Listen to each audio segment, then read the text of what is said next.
आज जाकर के आप एक काम करिएगा, यूपीएससी का सिलेबस सब लोग प्रिंट आउट करवा लें। जिसके पास आईएएस का सिलेबस नहीं है और तुम्हारे पास में जो भी छोटे छोटे फोटो रखे हैं पर्स के अंदर, मम्मी के पापा के, वो भैया सब निकाल के अलग रख देना। कुछ लोग रखते हैं ना फोटोज, मम्मी पापा के, भैया बहन के, वो सब निकाल करके सिलेबस रख लें। चलो फिर ऑफिशियली शुरू करते हैं, है ना। निकालो भाई कॉपी और शुरू हो जाओ। टॉपिक डालो हेडिंग फंडामेंटल राइट। गर्मी लगे तो बता देना, डोर ओपन कर देना, ठीक है। अब तुम्हें आवाज प्रॉपर आएगी और मुझे भी पढ़ा है, ठीक है। हेडिंग डाल लो हिंदी वालों, मौलिक अधिकार, फंडामेंटल राइट, ठीक है। मौलिक अधिकार, फंडामेंटल राइट, ठीक है। ये आईएएस के अंदर सबसे ज्यादा ट्रेंडिंग टॉपिक रहता है। अभी 2024 के अंदर भी सीधा प्रश्न आया था कि आर्टिकल 21 क्या है क्या नहीं, खैर उस पर अलग से चर्चा करेंगे, ठीक है।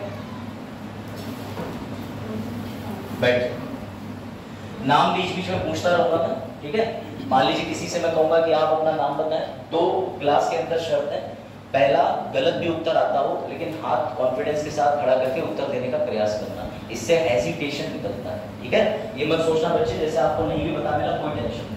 जब पहली बार मैं भी दिल्ली तैयारी करने गया था तो उन्होंने मुझसे ये पूछा था कि आईएएस क्या होता है, आईएएस में कितने अक्षर होते हैं। मजे लेते थे भाई टीचर, हम भी कहते 3 अक्षर करते थे, बोले हाँ बन गया बेटा तू आ जा। तो ये ध्यान रखना, ठीक है। बाकी I am not a traditional teacher, मैं हमेशा ये बात कहता हूँ, मैं ट्रेडिशनल तरीके से नहीं पढ़ाता। तो मैं रिसेंट पॉलिटिकल आइडियोलॉजीज, यानी इस समय वर्तमान के अंदर जो भी अखबार के अंदर मस्त चटपटी खबरें निकलती हैं वो तुम्हें यहाँ कनेक्शन मिलेगा। इसके अलावा बहुत सारे मीम्स और जोक्स इस्तेमाल करता हूँ, जो बच्चे मुझसे पहले पढ़ रखे हैं वो ठीक जानते हैं सब। इसके अलावा आप इंटरनेट पे वीडियोस पढ़िए, अभिषेक मिश्रा पॉलिटी करके, आप उसको देख के समझ जाना। तो जोक और ह्यूमर को जोक की तरह लेना, ये नहीं कि क्लास से जाने के बाद मम्मी 20 रुपए देना रस्सी प्लास्टिक की या फिर चूहे मार खरीद रहे, ठीक है, ये डिग्निटी पे ले जाओ। तो ये ओनली प्रिकॉशन है। आज का जो टॉपिक है फंडामेंटल राइट है, और जिन बच्चों को मैंने डेमो दिया था, ज्यादातर बच्चे यहाँ पर जो बैठे हैं उनमें से कुछ बच्चों ने डेमो लिया था, और जो डेमो नहीं भी ले पाए थे कोई इशू नहीं है, आज तुम्हें पता चल जाएगा कि आईएएस के अंदर पढ़ाया क्या जाता है, ठीक है। चलो सिलेबस टॉपर्स की कॉपी मैंने सब ये डेमो में बता दिया था। आप में से किसी को भी अगर मिथ हो कि जो कॉपी लिखी जाती है वो 1 पेन से लिखी जाती है, 2 पेन से लिखी जाती है, तो बच्चों कॉपी के लिए या तो सिर्फ ब्लैक या तो सिर्फ अंडरलाइन एक ही पेन से, कभी भी डबल पेन नहीं चलाया जाता। ये हिंदी के टॉपर की कॉपी है रवि कुमार सिंह जी की, तो याद रखिएगा। ऐसे में आपको मेंस की क्वेश्चन, प्रारंभिक परीक्षा के अंदर जो भी चीजें आई हैं या कैसे लिखना है, गंदी राइटिंग हो तो कितने नंबर मिलेंगे, ये सारी चीजें मैं कराता रहूंगा क्रमबद्ध तरीके से, ये ध्यान रखना, ठीक है। एक ही पेन यूज होता है और ये कॉपी इवेल्युएट करी हुई है, क्या क्या गलतियां होती हैं सब बताया जाता है, ठीक है। ये रही आदित्य श्रीवास्तव। आदित्य श्रीवास्तव सब जानते हैं, आईपीएस इस बार रैंक 1 2023 फाइनल रिजल्ट, तो उनकी भी राइटिंग और कॉपी देख लो। उन्होंने लखनऊ में रहते हुए ट्रेनिंग एकेडमी के दौरान, ये देखो राइटिंग बहुत खास सुंदर नहीं होती इन लोगों की, लेकिन जो कंटेंट लिखते हैं वो कंटेंट बहुत जबरदस्त होता है ना, सीधी बात। अब जैसे अभी आपसे प्रश्न पूछा जाता है क्लास के अंदर कि भैया ये बताइए, ठीक है, कि संविधान की प्रस्तावना किसे कहते हैं, तो तुम लिखोगे संविधान की प्रस्तावना निम्नलिखित बिंदुओं से प्रदर्शित करी जा सकती है। गलत। आपको आईएएस के पीसीएस के पेपर के अंदर ये लाइन लिखनी नहीं है, आपको सीधे डालना है प्रस्तावना, नीचे शुरू कर देना है कि प्रस्तावना में एक बार संशोधन हुआ, ये प्रस्तावना इन शब्दों की है, वहां पर सीधी बात नो बकवास कंसेप्ट फॉलो होता है। ये सारी चीजें मैं बताता रहूंगा, ठीक है, ये ध्यान रखना। तो बेटा ये आपने at least English medium Hindi medium की कॉपी देख के समझ गए होंगे। और आज का जो टॉपिक है वो ये बता सकता है कोई क्या टॉपिक है, तो बता ही दिया सर आपने, मौलिक अधिकार आप क्या पूछ रहे है ना। तो भाई आज बात होगी तुम्हारे हक की। आते जाओ दरवाजा खोल दो, सफोकेशन हो रहा है, ऐसे खुला रहेगा, ठीक है। चलो कंफर्टेबल हो सब, शुरू करें। तो भाई देखो आज का जो टॉपिक है वो ऊपर से अलॉट हुआ है, वहीं से जो बताया जाएगा वही पढ़ाया जाएगा। मेरा नाम अभिषेक मिश्रा है। शुरू करते हैं पॉलिटी की यात्रा, ठीक है। सो के नहीं आए वॉइस में कोई नहीं आया, मेरे साथ ही हुआ ऐसा, ठीक देखो। तो आज का जो टॉपिक है उसका नाम है फंडामेंटल राइट। अब तुम लोगों ने बहुत सुना होगा कई बार ये वर्ड, आपने किताबों में तो देखा ही होगा, लेकिन प्रैक्टिकल लाइफ में भी आप बहुत कहते हो ये मेरा अधिकार है। पुलिस वाले ऐसे कैसे रोक लेंगे, 3 बैठा के ले जाऊंगा, बाइक मेरी, मेरा अधिकार है। फिर पुलिस वाले कहते हैं चालान काटूंगा, मेरा अधिकार है। होता ना कई बार। लेकिन असल बात ये है कि सर ये अधिकार की बैकग्राउंड क्या है, ये अधिकार आए कहाँ से। तो इसको जानने से पहले, जो कि आज का टॉपिक है फंडामेंटल राइट, शुरुआत ये है, पहले आपसे मैं पूछना चाहूंगा कि मौलिक अधिकारों से आप क्या समझते हैं। रो ए, रो बी, रो सी, 3 ग्रुप चलेंगे, जो आंसर ज्यादा देगा उसके लिए क्लियरिंग होगी। ट्राई सब करना, बताओ भैया क्या होते हैं मौलिक अधिकार ग्रुप में। भले ही गलत बताओ, सर चाउमीन और बर्गर होता है मान लेंगे, लेकिन कम से कम बताओ जरूर। हाँ भाई, बाकी कोई हाथ खड़ा करके खुद भी अटेम्प्ट कर सकता है प्रश्न को। क्या होते हैं मौलिक अधिकार, बताओ कम शब्दों में ज्यादा बात।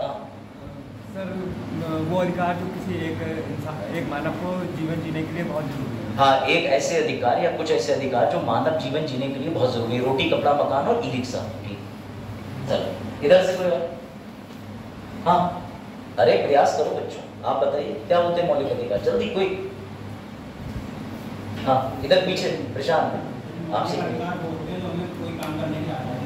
कोई काम करने की आजादी, ये भी अच्छा पॉइंट है। हाँ कोई काम करने के संवैधानिक रूप से वेरी गुड, संवैधानिक रूप से करेक्ट होगा, गुड। इधर से हाँ, क्या होते हैं मौलिक अधिकार, कई बार सुने होंगे और चीखते भी होंगे, समानता समानता समानता। तो ये है क्या मौलिक अधिकार। अच्छा ये बता दो, संविधान के किस भाग में, किस अनुच्छेद से किस अनुच्छेद तक मौलिक अधिकार दर्ज है। 12 से 35 तक जो कह रहा है एक्सीलेंट, बिल्कुल ठीक कह रहा है। भाग कौन सा, भाग 3, भाग 3, ठीक है। चलो भैया अब शुरुआत करते हैं। तो देखो ध्यान से समझना, तुम्हें बहुत सारे मीम्स मिलेंगे, इसमें इमेजेस मिलेंगी, तो घबराना मत, ठीक है। अब ध्यान रखना, सबसे पहले हेडिंग डालो इतिहास, मौलिक अधिकार का जन्म कैसे हुआ। भाई ये भी तो सोचने की बात है कि इस पृथ्वी पर मौलिक अधिकार आए तो आए कैसे, है ना बात सोचने। लिखिए इतिहास।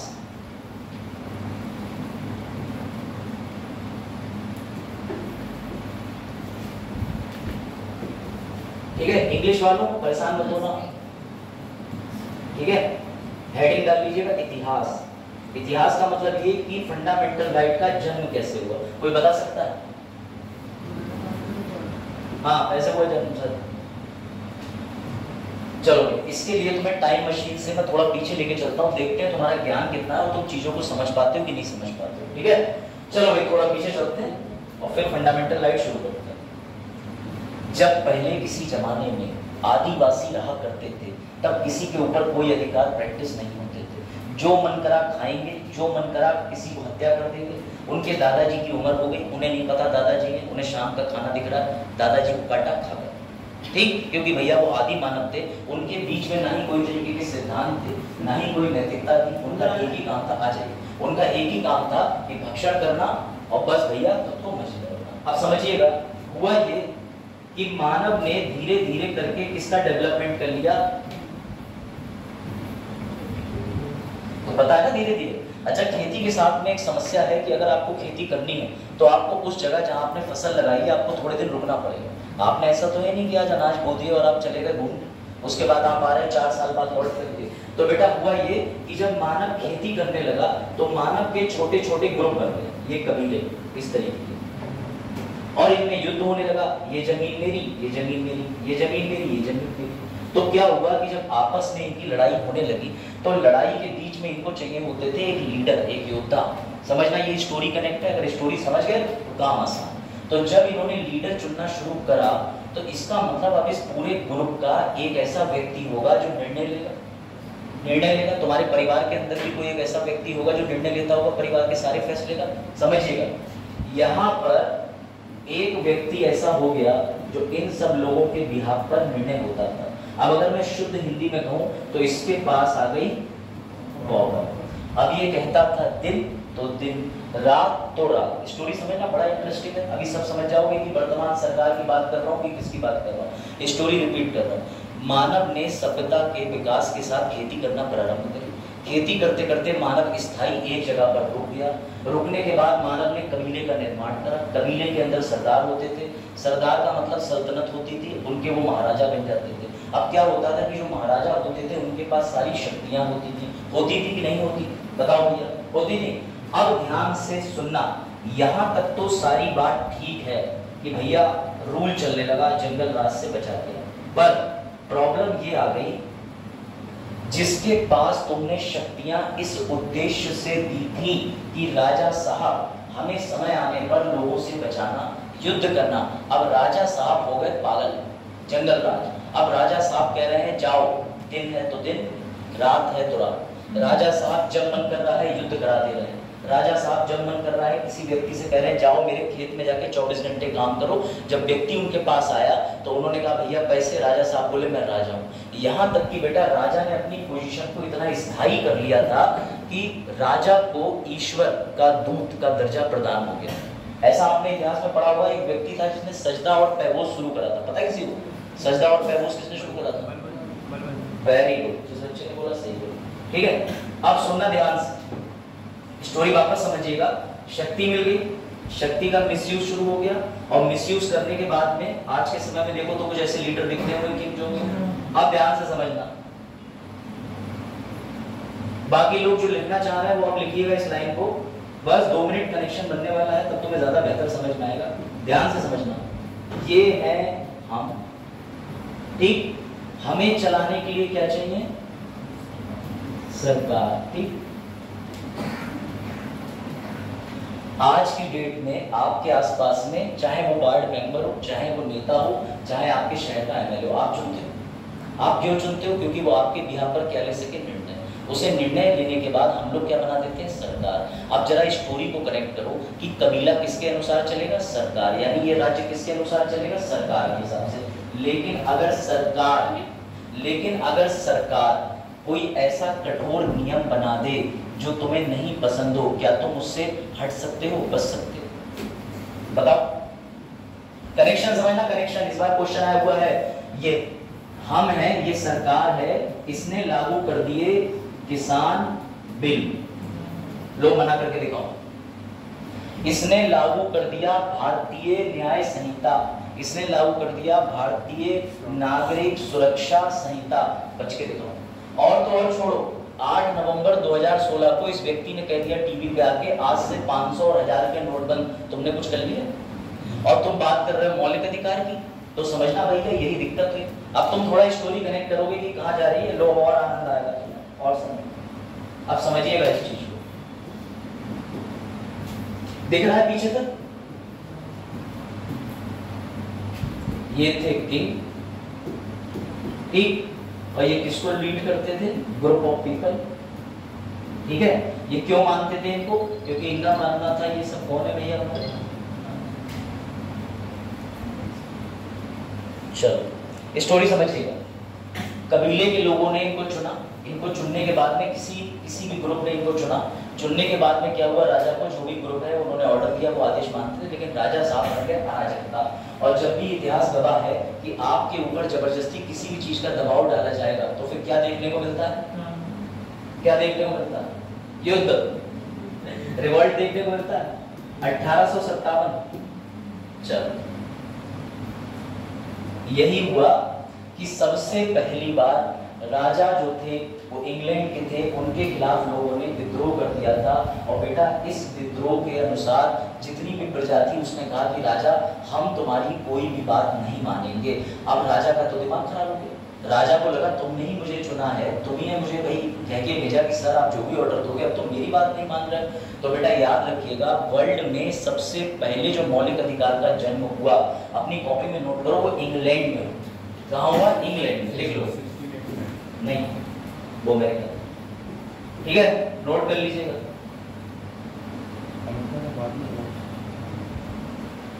नाम लिख लीजिए, मैग्ना कार्टा। मैग्ना कार्टा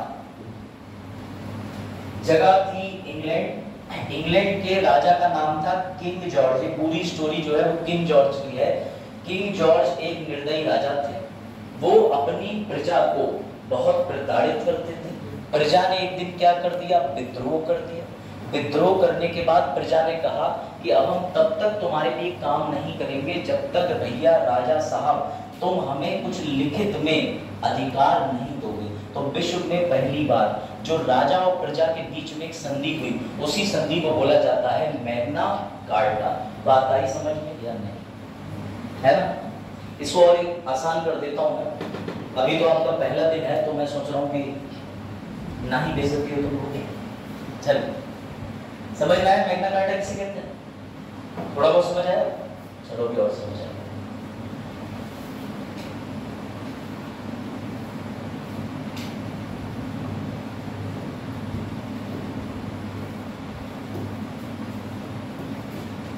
बाकी जो बच्चे अभी आके बैठे हैं वो भी जरा अपनी कॉपी में नोट करते चलना, ठीक है?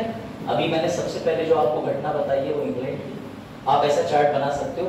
इंग्लैंड के अंदर राजा थे, राजा अपनी प्रजा पर करते थे अत्याचार, और जब वो प्रजा पर अत्याचार करते थे तो प्रजा ने क्या कर दिया?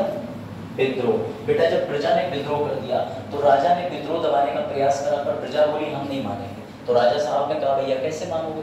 तो उन्होंने कहा कि हमारे साथ एक संधि कर दो, हमें अधिकार चाहिए, छुट्टी चाहिए, 10 से 5 जॉब चाहिए, इंश्योरेंस चाहिए, बीवी बच्चों के साथ गोवा ट्रिप चाहिए, सारी चीजें चाहिए। तो जो पहली बार विश्व में अधिकार की संधि प्रस्तुत हुई थी इंग्लैंड के अंदर, उसी को बोला गया मैग्ना कार्टा। जगह का नाम लिखना चाहो तो लिख सकते हो, रनी मीड जगह का नाम था, मैं लिख दिया।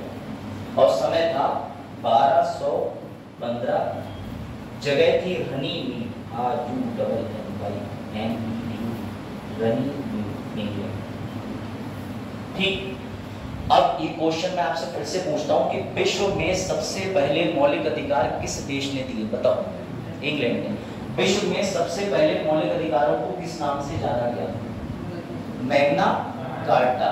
सबसे पहले किस शताब्दी या किस वर्ष में मौलिक अधिकार का जन्म हुआ? 1215। किसकी वजह से यह संधि करी गई? बेटा ये संधि करी गई राजा और प्रजा के बीच में विद्रोह की वजह से, ठीक है? इसको नोट कर लो।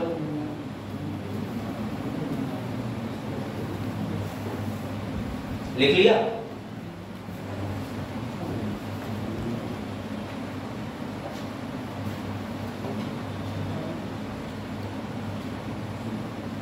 चलो फिर आगे बढ़े। ये आई नो थोड़ा सा थ्योरी क्वेश्चन है, बोरिंग है, बट डोंट वरी, मजा आएगा। ठीक है, अब भैया इसके बाद इंग्लैंड के बाद आ गया यूएसए। यूएसए का जन्म कोई बता सकता है कब हुआ? इतनी हिंट दे दी मैंने। यूएसए का जन्म हुआ 3-4 जुलाई 1776। जब यूएसए बनके तैयार हुआ तो मेरी बात समझिएगा, अमेरिका, जिसे तुम अमेरिका कहते हो, बेटा यूएसए ने देखा कि इन्होंने तो मौलिक अधिकार दे रखे हैं पहले से। अमेरिका के संविधान के पास, क्योंकि अमेरिका ऐसा पहला देश है जिसने लिखित संविधान बनाया, याद रखिएगा, सबसे पहला देश है, फर्स्ट कंट्री या पहला देश जिसने अपना लिखित संविधान बनाया। लेकिन अमेरिका के संविधान में भी मौलिक अधिकार नहीं थे। अब आप कहोगे सर ये कैसी बात हुई, इतना आधुनिक देश, इसके पास खुद के मौलिक अधिकार नहीं थे? क्योंकि बेटा इसने भी मौलिक अधिकार का कोई चैप्टर डाला है नहीं।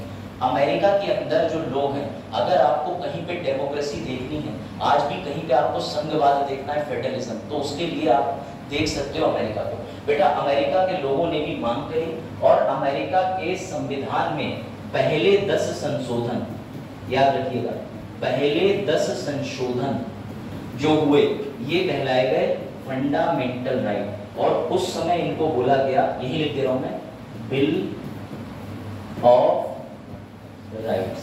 आप लोग लिखना चाहें हिंदी वालों तो लिख लीजिए अधिकार पत्र। ये कब जारी हुए? 1689।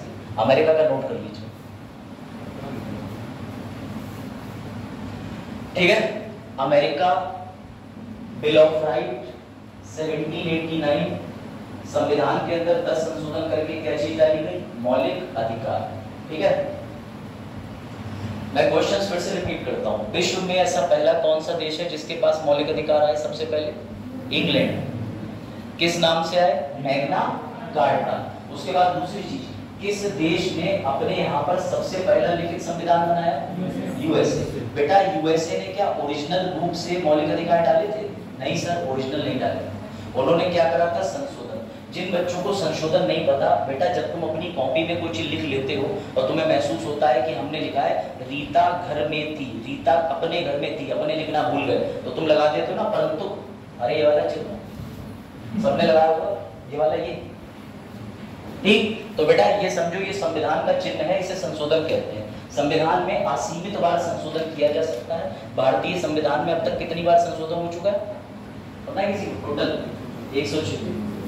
आखिरी वाला कौन सा संशोधन हुआ था? नहीं पता? चलो देखिए, ये क्लियर हुआ, इतनी बात आई समझ? इसके बाद इजी है, जिन बच्चों को ऊपर से जा रहा आएगा, कनेक्टिविटी आएगी, समझो भाई। पहला देना तुम्हारा, सबसे पहला देश इंग्लैंड, दूसरा देश अमेरिका। अमेरिका में मैग्ना कार्टा या फंडामेंटल राइट किस नाम से जाने जाता है? Bill of right. सर ये कैसे दिए गए? ये ओरिजिनली नहीं थे, ये कैसे दिए गए? संविधान संशोधन के साथ। आप समझिएगा, सबसे इंटरेस्टिंग चीज आने वाली है अब बारी आती है इंडिया, ठीक। और इंडिया पर किसने लंबे समय तक शासन किया? लेकिन इंडिया बनना किसके जैसा चाहता था? यूएसए। अब तुम जरा, जो लोग मेरा डेमो ले चुके हैं वो नहीं बोलेंगे, मुझे शक्लें याद है, बच्चे तुरंत कहेंगे हम बताएंगे उधर। जिन लोगों ने मेरा डेमो नहीं लिया था, मेरा उनसे प्रश्न ये है कि जब इंडिया का संविधान बन रहा था, सबसे पहली संविधान सभा किस दिन बैठी थी? सर 9 दिसंबर 1946 को। और संविधान बन के तैयार हुआ 2 साल 18 महीने 11 दिन। क्या 2 साल 11 महीने 18 दिन? इतनी जल्दी 18 महीने कब से होने लगे हैं? गर्मी बड़ी है, महीने नहीं बदले, 12 ही है। 2 साल 11 महीने 18 दिन। सवाल ये है, एक तरफ अंबेडकर साहब जब बैठे हुए थे, उनके पास में 2 ऑप्शन थे कि या तो हम इंग्लैंड का संविधान का जो प्रोसीजर है, क्योंकि इंग्लैंड में संविधान तो है नहीं, उनके यहाँ पर कोई संविधान नहीं है, तो या तो हम इंग्लैंड से मैग्ना कार्टा उठा लें, या अमेरिका की तरह बिल ऑफ राइट ले आए, या फिर दोनों को ले लें। तो तुम इंडिया में बैठे हुए हो और तुम्हारा नाम है बी.आर. अम्बेडकर, आदरणीय बी.आर. अम्बेडकर, क्या करोगे? लॉजिक भी देना, बताओ बेटा, आप इंग्लैंड का सिस्टम फॉलो करोगे कि अमेरिका का, कि दोनों नहीं फॉलो करोगे? क्या लगता है? दोनों करोगे? अच्छा, और बेस्ट उठा लेंगे, बीच का रास्ता। वाह वाह। और कोई भाई? ये तो याद होगा ना, फिर से मैं रिवीजन करा दे रहा हूँ। 1215 Magna carta, 1789 bill of right. अब जब बाबा साहब के सामने ये दोनों ऑप्शन आए, तो बाबा साहब ने ये कहा कि भैया, एक ने विद्रोह के बाद मौलिक अधिकार दिए, एक ने संविधान में संशोधन करके दिए, हम ऐसा बिल्कुल नहीं करेंगे। तो बाबा साहब ने जो रास्ता अपनाया वो मैं तुम्हें दिखा देता हूं, तो तुम ज्यादा बेहतर समझोगे, है ना।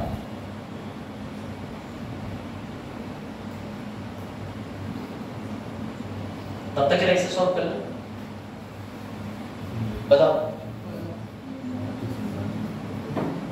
अरे तो आसान। हाँ, भारतीय संविधान नागरिकों को मूल अधिकार किसमें, कहां से कहां तक मौलिक अधिकारों का जिक्र है? इसका उत्तर है ए। ये ध्यान रखना, ठीक है। ऐसे क्वेश्चन बीच बीच में आते रहेंगे, ठीक है, तो टेंशन मत लेना। अब अपनी कॉपी में साफ साफ लिखो, बड़ा अच्छे से, मैं तुम्हें लिखवा देता हूँ, मुझे दे दो, ठीक है। इंडिया, वर्ड ध्यान से लिखना, ओरिजिनल,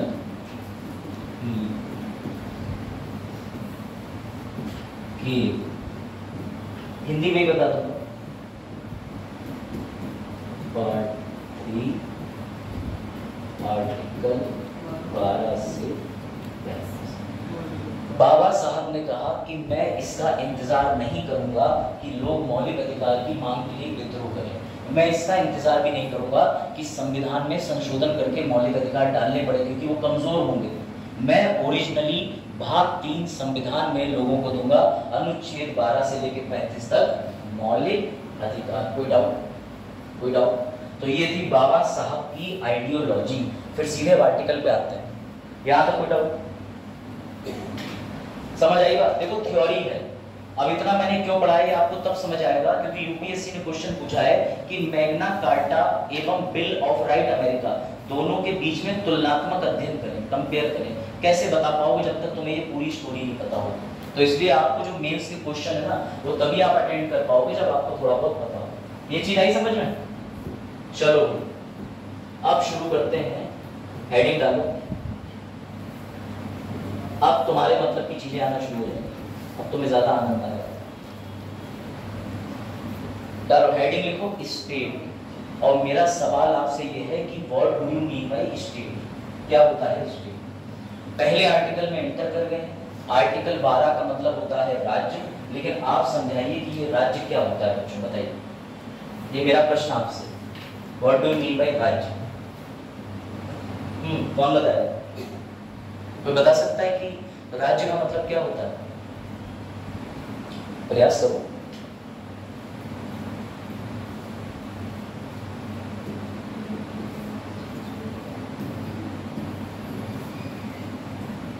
ये पढ़ा है? हाँ, कार्यपालिका आप तो बोलेंगे। दूसरा, हाँ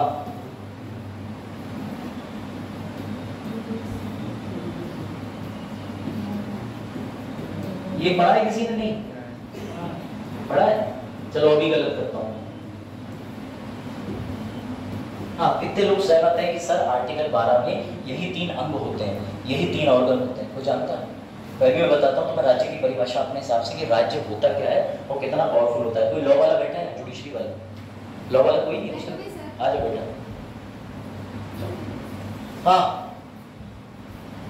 अच्छा, इस पे एग्री करते हो? यही सबने पढ़ा है? सही है, डन। आर्टिकल 12 में आपने यही तो पढ़ा है भाई, कार्यपालिका, लेजिस्लेटिव, न्यायपालिका, यही पढ़ा है सबने या पढ़ा ही नहीं है? आगे बढ़े, ठीक है? अब ध्यान से समझना कैसे। एक दिन देश के प्रधानमंत्री आते हैं अभ्युदय योजना के अंदर, ध्यान से समझना, और यहाँ पर आके घोषणा कर जाते हैं कि आज से अभ्युदय योजना आ जाओ जो है वो राज्य की योजना नहीं, इसके अंदर महत्वपूर्ण उपलब्धियां, छात्रों का रेगुलर आना और बरसात को देखते हुए केंद्र की योजना बनाया जाता है। क्या तुम रोक लोगे? क्या तुम रोक लोगे? अगर आज देश के प्रधानमंत्री घोषणा करना आए, यहाँ पर सोचो कि आपकी मोटरसाइकिल जो है वो उसी रोड पे जाएगी जो रोड सरकार की होगी और मोटरसाइकिल चलाने का टैक्स देना पड़ेगा, बताओ मना कर दोगे? मना कर दोगे? टोल से बच लोगे? चलो अगला एक और खतरनाक, आज से जितना भी मोबाइल टैरिफ है उसकी कीमतों में 20% बढ़ोतरी करी जाती है ट्राई कीमतों के अनुसार, मना कर दोगे? पोर्ट करवाएंगे सर, पोर्ट आपको नहीं पता सर, उधर रात में 4 बजे आवाज नहीं आती इसलिए जियो इस्तेमाल करना पड़ता है। चलो ठीक है, तो बेटा याद रखना आर्टिकल 12 का सीधा सीधा मतलब समझिएगा, मैं आपको आसान कर देता हूँ। आपने अभी तक जो भी आर्टिकल 12 पढ़ा होगा उसके अंदर चीजें लिखी होती हैं, ठीक है? नोट भी करते चलना। आर्टिकल 12 का सीधा मतलब होता है यूनियन ऑफ इंडिया, ठीक है? इसे बोलते हैं भारत संघ प्लस संसद। लिखो, भारत संघ प्लस संसद। सर थोड़ा सा और बता दो। सर मुझे प्रधानमंत्री जी पे केस करना है, तो तुम्हारा केस चलेगा अरुण बनाम भारत संघ, प्रधानमंत्री के नाम पे नहीं चलेगा। प्रधानमंत्री क्या है? वो किसका भाग है? तो भैया वो सीधे सीधे यूनियन ऑफ इंडिया। बात आई समझ में? आर्टिकल 12 मौलिक अधिकार के अंदर ये बताता है कि तुम्हारी लड़ाई होने किससे वाली है। मेरी बात समझना, सीधे सीधे फंडामेंटल राइट का आर्टिकल 12 ये बताता है कि भैया विलेन कौन है।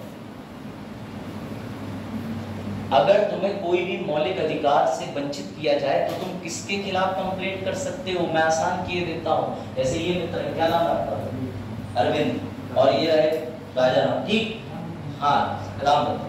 तो बेटा राम रतन और ये वाले मित्र, ये दोनों आपस में लड़ गए। अगर ये दोनों एक दूसरे पे मुकदमा डालेंगे तो क्या वो मौलिक अधिकार में आएगा? सबसे बड़ा सवाल बताओ। आपके पड़ोसी से जमीन को लेकर विवाद हो गया, आपने अपनी भैंस बांध दी थी उनकी जमीन पे, वो कह रहे हैं भैया चारा खाती है जो, और गोबर हमारे यहाँ गिराती है, गोबर हमारा हो गया। तो आप तो कहोगे भैंस हमारी, गोबर तुम्हारा कैसे? तो बताओ कि आप उसके खिलाफ मौलिक अधिकार हनन का मुकदमा दर्ज कर सकते हो? कर सकते हो? कोई ऐसा जो निजी व्यक्तियों के बीच में मौलिक अधिकार का मुकदमा कर दे?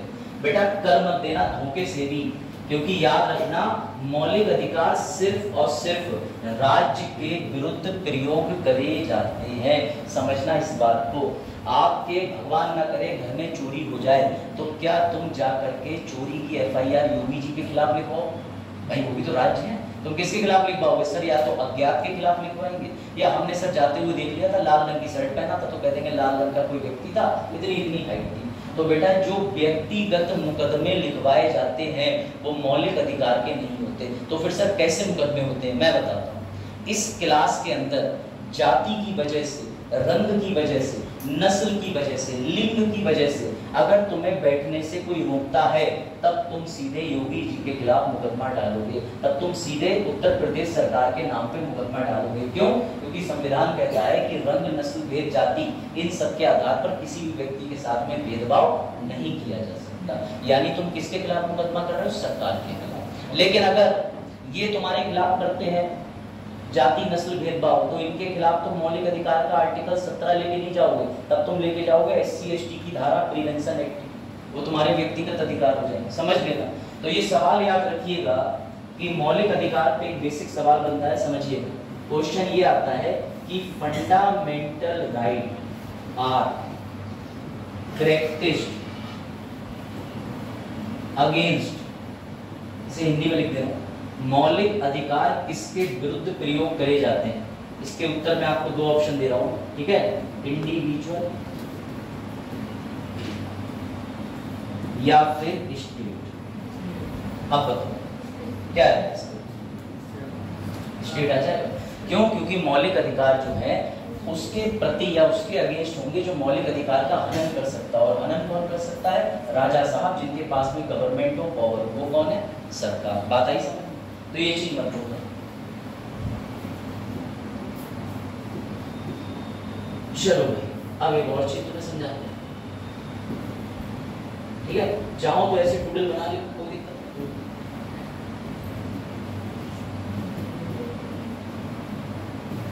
ठीक,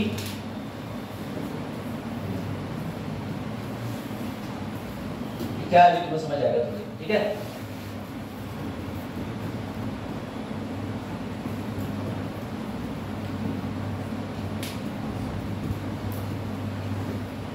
ठीक, ध्यान से समझना। मान के चलो आज ये जो बिटिया है इसको देश का PM बना देते हैं, समझना। अब PM का मतलब ये हो गया कि ये देश के लिए नए नए कानून बना सकती है। भाई क्या होगा आज डेट में आपको पता है कि जब नया कानून बनता है तो एक बार अगर लोकसभा राज्यसभा से पास हो गया तो राष्ट्रपति के पास में वीटो के अलावा कोई शक्ति नहीं रह जाती। इवन राष्ट्रपति को कहीं ना कहीं किसी भी हद तक साइन करने पड़ेंगे। अब इस बेटी ने नियम बना दिया, आज से जितनी भी महिलाएं हैं सबको 6000 रुपया महीना निश्चित रूप से मिलेगा। तो सबने ताली बजाई, सब बोले बड़ा अच्छा लोग, हाँ बोल लीजिए। तो देखो, तो बेटा क्या हुआ कि जब ये महिला PM बनी तो इन्होंने नियम बनाया, समझना, इन्होंने नियम बनाया कि आज से हर महिला को 6000 रुपए मिलेंगे मासिक। कौन सा भैया? पेंशन, महिला पेंशन। लड़के भड़क गए, बोले अरे लड़का पेंशन तो बना ही नहीं। अब थोड़े दिन के बाद जब 5 साल सरकार बदल गई तो धोखे से बन गए कोई और व्यक्ति, करण बन गए, आगे बैठे। अब करण ने कहा मैं लेके आऊंगा पुरुष पेंशन, एक भी महिला को पेंशन नहीं दूंगा, 12000 रुपया महीना। ध्यान से समझना, 12000 रुपया महीना। बेटा ये जो आर्टिकल 12 के अंदर राजा जी हैं, इनका मूल है तो हम 6000 कर देंगे, इनका मूल है 12000 कर देंगे। एक और नियम, अगली चीज आ जाओ हुआ ये, जल्दी आओ जल्दी, डिस्टर्ब कर दो तुम लोग। अब क्या हुआ, देश में सरकार बदली, सरकार आ गई पंडित जी की, हर घर जले हुए योजना। ठीक, ध्यान से सुनना, हर घर जले हुए योजना। जो भी घर से निकलेगा, बैठ जाओ, बिना बोले बैठ, जल्दी बैठ, एक तो टाइम जाएगा वो सब। दूसरी चीज समझ लो, कोई अगर खिलाड़ी देश का प्रधानमंत्री बन जाएगा तो वो कैसी योजनाएं लेके आएगा? स्पोर्ट्स वाली। कोई अगर बेरोजगार देश का PM बन जाएगा, फिर सर वो बेरोजगार रही कहां जाएगा? तो बेटा वो कोशिश करेगा कि बेरोजगारी खत्म करने का प्रयास करे। कोई अर्थशास्त्री देश का प्रधानमंत्री बनेगा तो वो देश के अंदर क्या लेके आएगा? अर्थशास्त्र। यहाँ पर बात समझना बड़ा इंटरेस्टिंग, लेकिन बीतेगी किस पे? बगल में कौन है? नागरिक। अगर सरकार कोई खराब या अच्छी नीति लेके आएगी तो फिर आंसू किसके बहेंगे? किसान बिल इसका एग्जाम्पल, भारतीय न्याय संहिता एग्जामिनेशन का जो अभी बिल लेके आए भैया, पता है आपको कि जिसमें 10 साल तक की सजा, 1 करोड़ रुपए का जुर्माना। इसके अलावा ट्रैफिक के नियम में हेलमेट पे चालान 10,000 रुपए तक का, और भी कई नियम लेके आए। समझना, बीतती किस पे? हमेशा सिटीजन पे। लेकिन बाबा साहब वॉज वेरी इंटेलिजेंट। बाबा साहब ने कहा कि भैया व्यक्ति आएगा, व्यक्ति जाएगा, एक व्यक्ति अपने विचारों के हिसाब से देश में परिवर्तन लाएगा। मुझे कुछ ऐसा करना पड़ेगा जिससे व्यक्ति तो आए लेकिन वो अपने दिमाग के हिसाब से असीमित परिवर्तन ना ला पाए। समझिएगा मेरी बात को, बाबा साहब का स्टेटमेंट था। बाबा साहब ने बोला कि कोई भी व्यक्ति आएगा, उसके बाद वो चुनाव जीतेगा, देश में नए नियम बनाएगा, लेकिन अगर वो इस तरीके का व्यक्ति हुआ जो तानाशाह हुआ और रिजर्वेशन खत्म करना चाहता हो, संविधान मिटाना चाहता हो, तो बाबा साहब ने कहा कि मैं इतना इंतजाम करके जाऊंगा कि वो तो मिट जाएगा लेकिन संविधान नहीं मिट पाएगा। तो बेटा इसीलिए बाबा साहब संविधान के अंदर एक आर्टिकल डाल गए और उस आर्टिकल का नाम है, नोट करो, आर्टिकल नंबर 13। लिखो आर्टिकल नंबर 13। अब पढ़ते हैं दोनों आर्टिकल।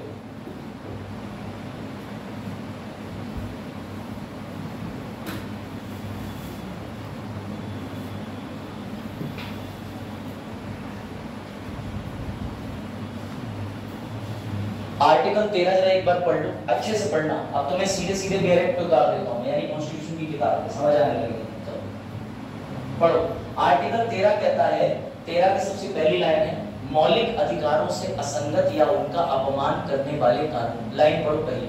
इस संविधान के प्रारंभ से ठीक पहले भारत के राज्य क्षेत्र में प्रवृत्त सभी कानून जहां तक वे इस अनुच्छेद के उपबंधों से असंगत हैं, ऐसी असंगति की सीमा तक शून्य होंगे। अब इसको पढ़वाने के लिए सुप्रीम कोर्ट में 25,000 रुपए तो वकील, तभी तो वो तुम्हें संविधान की भाषा पढ़ के सुनाएगा, क्योंकि अंतिम कस्टोडियन या अंतिम व्याख्याकर्ता कौन है संविधान का? Supreme court. इसी बात के वकील पैसे लेते हैं। फिर ही बता रहा हूँ तुम्हें। इसमें साफ साफ अनुच्छेद 2 पढ़ लो क्या लिखा हुआ है, तो मजा आ जाएगा।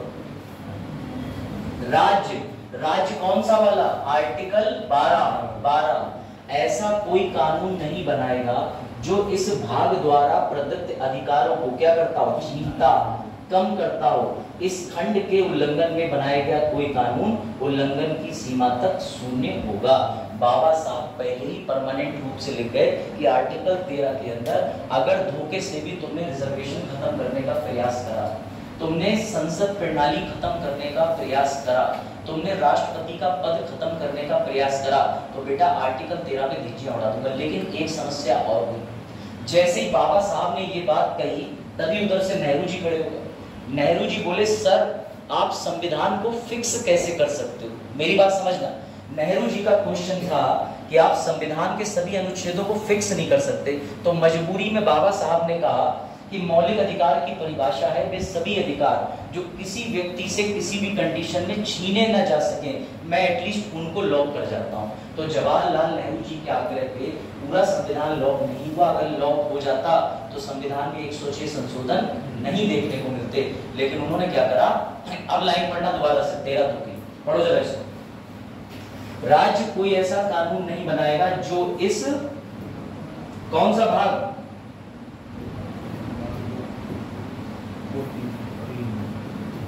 भाग 3, 12 से 35। अगर कभी भी आपके मौलिक अधिकार 12 से 35 के अंदर जो है उनको हटाने का कोई भी राज्य सरकार प्रयास करेगी तो आप न्यायालय जा सकते हो। कौन से 2 न्यायालय जा सकते हो? हाँ बताओ जरा, कौन से न्यायालय? हाई कोर्ट, सुप्रीम कोर्ट जा सकते हो कि नहीं? चलो अब देखो,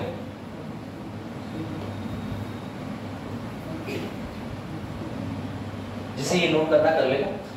अब मैं तुम्हें काम की बात बताता हूँ, ध्यान से सुनना।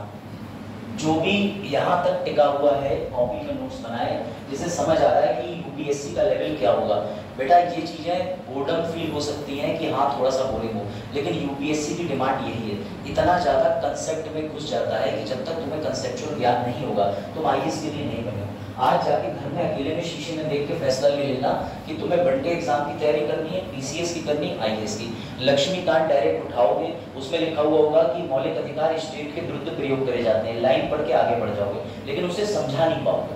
और मेंस के क्वेश्चन कठिन नहीं आते। वो सिंपल कहता है कि राज्य और मौलिक अधिकार का संबंध बताइए, तो तुम तभी बता पाओगे जब तुम्हें थोड़ा सा डीप आता हो। इसलिए बता रहा हूँ, ठीक है? चलो भाई, अब और एंटरटेनिंग चीजें शुरू होंगी तुम्हारे लिए, अब आएगा मजा। अभी तक जो बच्चे बोर हो रहे थे अब नहीं होते। चलो, आर्टिकल 12 में किसकी परिभाषा है? राज्य के अंदर चाहो तो लिख लेना, देश का पार्लियामेंट, सांसद प्लस यूनियन ऑफ इंडिया। इसके अलावा स्टेट लेजिस्लेटिव असेंबली, हिंदी में भी लिख देंगे भाई, प्लस क्या होता है इसके अलावा? राज्य की सरकार, तो गवर्नमेंट ऑफ इंडिया, और साथ में यहां पर लिख दो अदर। ठीक, मैं लिख दे रहा हूं, देश की संसद प्लस भारत संघ राज्य विधान मंडल प्लस राज्य सरकार, और तीसरे नंबर पे आ जाएगा अन्य। बेटा ये सभी चीजें राज्य की परिभाषा बनाती है। कॉन्स्टिट्यूशन के अंदर तो ये भी लिखा हुआ है कि अन्य निकाय, लोकल बॉडी, पंचायत, लेकिन अगर आप इतना याद रख पाए तो समझो काम हो गया। देश की संसद अनुच्छेद 12, संसद कोई कानून बनाए, गलत कानून बनाए, चले जाओ उस कानून के विधि बनने के बाद सुप्रीम कोर्ट चैलेंज करते हैं। बात आई समझ में? अब सरकार ने जो 3 नए काले कानूनों को हटा के आईपीसी को बदल के न्याय संहिता बनाई है, उसको आप बनने के बाद कहाँ चैलेंज कर सकते हो? सुप्रीम कोर्ट में। क्यों? क्योंकि हो सकता है कोई मौलिक अधिकार का हनन कर दे, और ये पावर कौन देता है? आर्टिकल 13। कितना लिखा? आर्टिकल 12 का प्रयोग करने के लिए लिख लीजिएगा ऐसे इसी तरीके से, यूज करने के लिए कौन सा आर्टिकल है? Article number 13।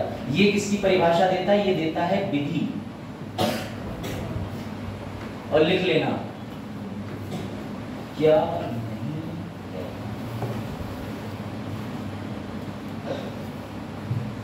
लेकिन नोट बनाते चलिए, जो भी लेटेस्ट पेपर के पैटर्न है, कल उत्तराखंड का पेपर मैंने देखा, उसमें तो खैर one day one liner questions थे। मतलब उत्तराखंड पीसीएस अगर कोई देने गया हो तो मैंने जहां तक देखा कि उत्तराखंड में स्पीडी वगैरह ये सब लूसेंट लगाई होती तो काम हो जाएगी। घटना चक्र से भी इतना ज्यादा पेपर में इम्पैक्ट नहीं हो, तो प्योर लूसेंट के ऊपर ही था, इसलिए वो भी गया था कुछ लोगों का।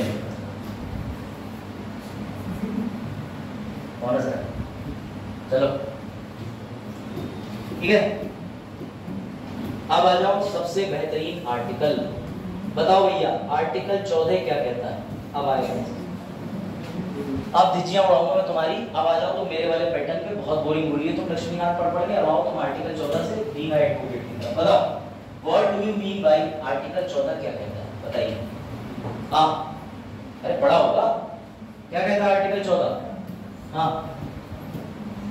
सर, समानता का अधिकार। और जो लोग कह रहे हैं समानता का अधिकार, अभी बताता हूँ, वो है 14 से 18 वाले, है ना ये।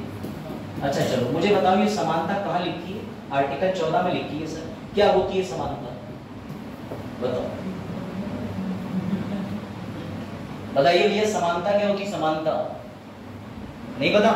चलो मैं तुम्हें बताऊं। डेमो वाले बच्चे फिर नहीं बोलेंगे। 7 साल का बच्चा, एग्जाम्पल बदल दूं क्या? चलो यही वाला रखें, फिर एक और 7 साल के बच्चे के पापा पुलिस में थे। पहले हाथ खड़ा करो, मेरे वाले डेमो में कौन नहीं था? पूरा क्लास ही नहीं था। वाह, अरे तो थे कौन? बेटा आर्टिकल 14 का एग्जाम्पल समझिएगा। एक 7 साल का बच्चा है, इधर ही आ जाओ तो देखूंगा। 7 साल का बच्चा है, ठीक है, पीछे वालों अभी 3.5 साल का, ठीक। तो 7 साल का एक बच्चा है, 3.5 साल का मान लो, उसके पापा पुलिस में है, ठीक है, ध्यान से समझना। उसके पापा शाम को घर आते हैं और पापा ने अपनी बंदूक रखी। बच्चे ने कहा पापा पापा खेलना है। तो भैया पापा चले गए वॉशरूम। उनने कहा मैं थक गया हूँ, बच्चा थोड़ी ना बंदूक चला लेगा। अब बच्चा थोड़ा मजबूत निकला, उनने बंदूक उठाई, लहराई। पापा आए वॉशरूम से, बोले पापा हैंड्स अप। पापा पुलिस में थे, बोले हे जो कर रहा है। बच्चे ने 2 गोली चलाई, टोमेटो सॉस अंदर, काम खत्म, हैप्पी बर्थडे पापा, खत्म। ध्यान से सुनना, 7 साल के बच्चे ने खेल खेल में अपने पिता के ऊपर गोली चलाई, उड़ा दिया। अब एक स्टोरी है दूसरे व्यक्ति की, वो है गुड्डू। ठीक, गुड्डू भैया, इनकी उम्र है 22 साल। गुड्डू भैया ने अपने पड़ोस की लड़की से कहा मैं तो सब प्यार करता हूँ, बने कि मैं ना करूँ। तो गुड्डू भैया ने कहा अब तू देख। तो गुड्डू भैया तमंचा लाए खरीद के, वो भी अवैध, और जाकर के गोली मार दी, धाड़ धाड़ धाड़। अब भारत में गोली मारने की सजा अब तक जो थी 1 जुलाई से पहले, अभी भी सजा सेम है, कानून बदल गया। वो थी धारा 302, उसके तहत सजाए मौत। अब मुझे तुम लोग यहाँ बताओ, अभी तुमने चीख चीख करके कह दिया कि सर देश में समानता है, समानता। तो तुम मुझे ये बताओ, एक तरफ 7 साल का नन्ना बेबी है, ये रहा, ठीक, और इधर दूसरा रहा है गुड्डू। क्या दोनों को तुम फांसी की सजा दो? क्यों? अरे समानता है, अभी तुमने कहा, अभी तुम्ही ने तो कहा सर समानता है, हमारे देश के अंदर कोई अंतर नहीं होगा। टांग दो गुड्डू को भी फांसी पे, टांग दो 7 साल के बच्चे को भी फांसी। बताओ कौन कहना चाहता है कि आप फांसी नहीं देंगे?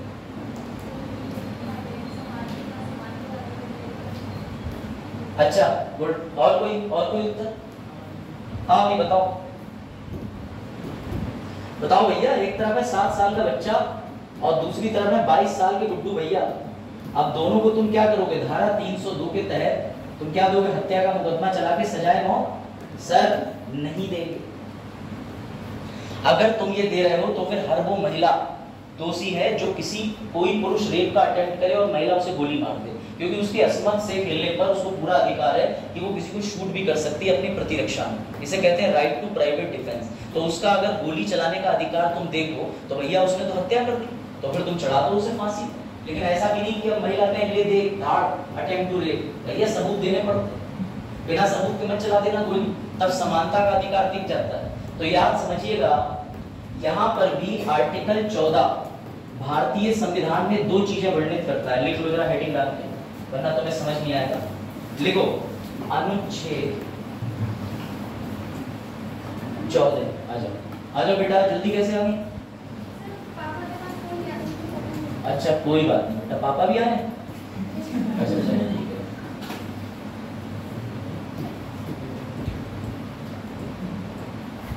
राइटिंग समझ में ना आए तो कोई बात नहीं, पूछ लेना, बोल दो।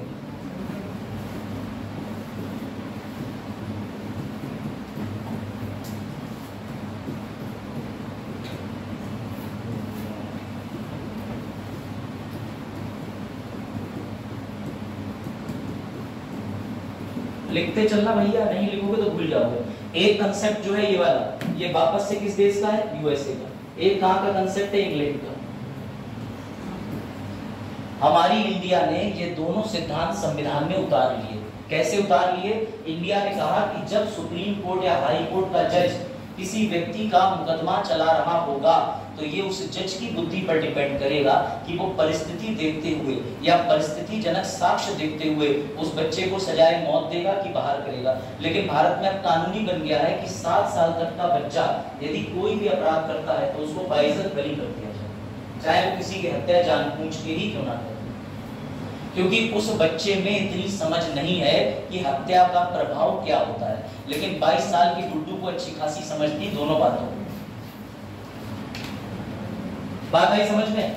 तो बेटा जिसे ये चीज समझ में आई कि आर्टिकल 14 क्या होता है, उससे पहले जरा ये वाला क्वेश्चन सॉल्व कर लो।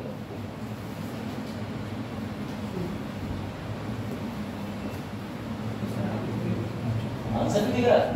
अरे वाह, बिल्कुल 1999 का प्रश्न है ना, हो सकता पेपर में भी उत्तर आ गया। चलो ठीक है, तो आर्टिकल 14 जरा ये देख लीजिए, इसमें दोनों चीजें वर्णित है, हमने ये दोनों चीजें कवर करी है। कानून के समक्ष समानता, कानूनों का या विधि का समान संरक्षण, ये किस में कहा जाता है? लो जरा एक बार इसको पढ़ो। अब बताओ जरा, ये भारत से पहले राज्य क्यों लिखा है? राज्य कौन से आर्टिकल में राज्य दर्ज है? आप समझने लगे? कौन बीटा पी क्या है?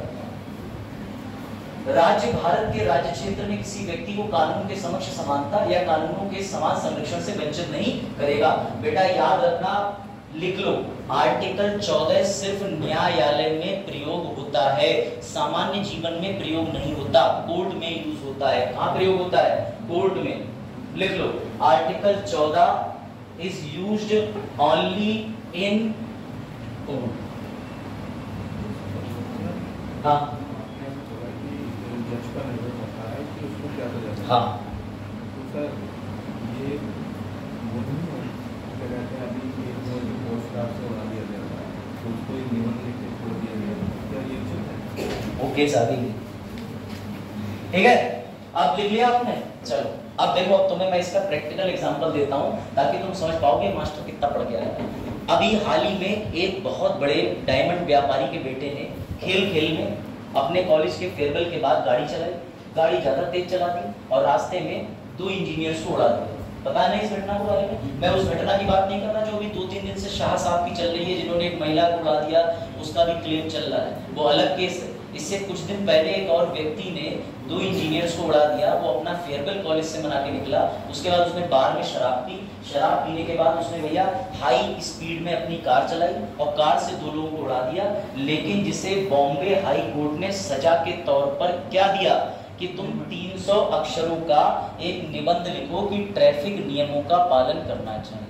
दूसरी सजा 6 महीने पुलिस चौकी के साथ, यानी जो चौराहे हैं यहाँ पे खड़े होके सीखोगे कि कैसे काम किया जाता है, रेड लाइट कैसे काम करती है, ग्रीन कैसे करती है। ये कोई सजा है? तो बेटा आर्टिकल 14 का मजाक भी बहुत उड़ता है कि अगर हमने जजों से ये कह दिया कि भैया तुम्हें दोनों सिद्धांत दिए कि तुम अपनी बुद्धि से सोच के करो कि इस व्यक्ति ने उचित करा या अनुचित करा, तो तुम बिल्कुल ही छोड़ दोगे। किसी की जान की कीमत 300 अक्षर का कोई निबंध हो सकता है क्या? तो बेटा याद रखना, भारत में इस चीज को लेकर के बड़ा विवाद है, ठीक है। चलो अब जहां पर आपने आर्टिकल 14 मेंशन करा है उसके पास में एक चीज और मेंशन कर लीजिए, लिखिए अपवाद, इसे इंग्लिश में कहते हैं एक्सेप्शन।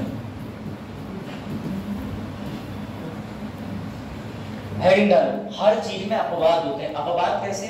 ठीक है, तो भैया तुम्हारे पापा तुम्हें कितना प्यार करते हैं इतना पता चलता है जब तुम उनकी कीमती घड़ी ले जाके कहीं खो, मोटरसाइकिल का एक्सीडेंट कर लो। अगर उन्हें खूब पीटा तो भैया मोटरसाइकिल ज्यादा प्यारी थी, और नहीं पीटा कह दिया बेटा कोई बात नहीं तू ठीक है। तो ये अपवाद होते हैं कुछ। अपवाद का मतलब छूट, यानी कानून वैसे तो समानता के सिद्धांत का पालन करेगा, लेकिन किन लोगों के लिए देश में समानता का कोई कानून नहीं है, तुम उनके खिलाफ जा ही नहीं सकते। कोई बता सकता है कौन कौन है?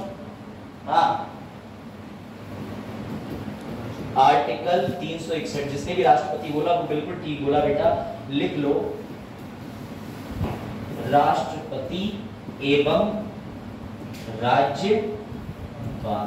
प्रैक्टिकल एग्जांपल दूं, एक राज्य के बोल देता हूं, ठीक, पश्चिम बंगाल के राज्यपाल पे एक महिला ने आरोप लगाया कि इन्होंने मुझे सेक्सुअली असॉल्ट किया, समझ गए।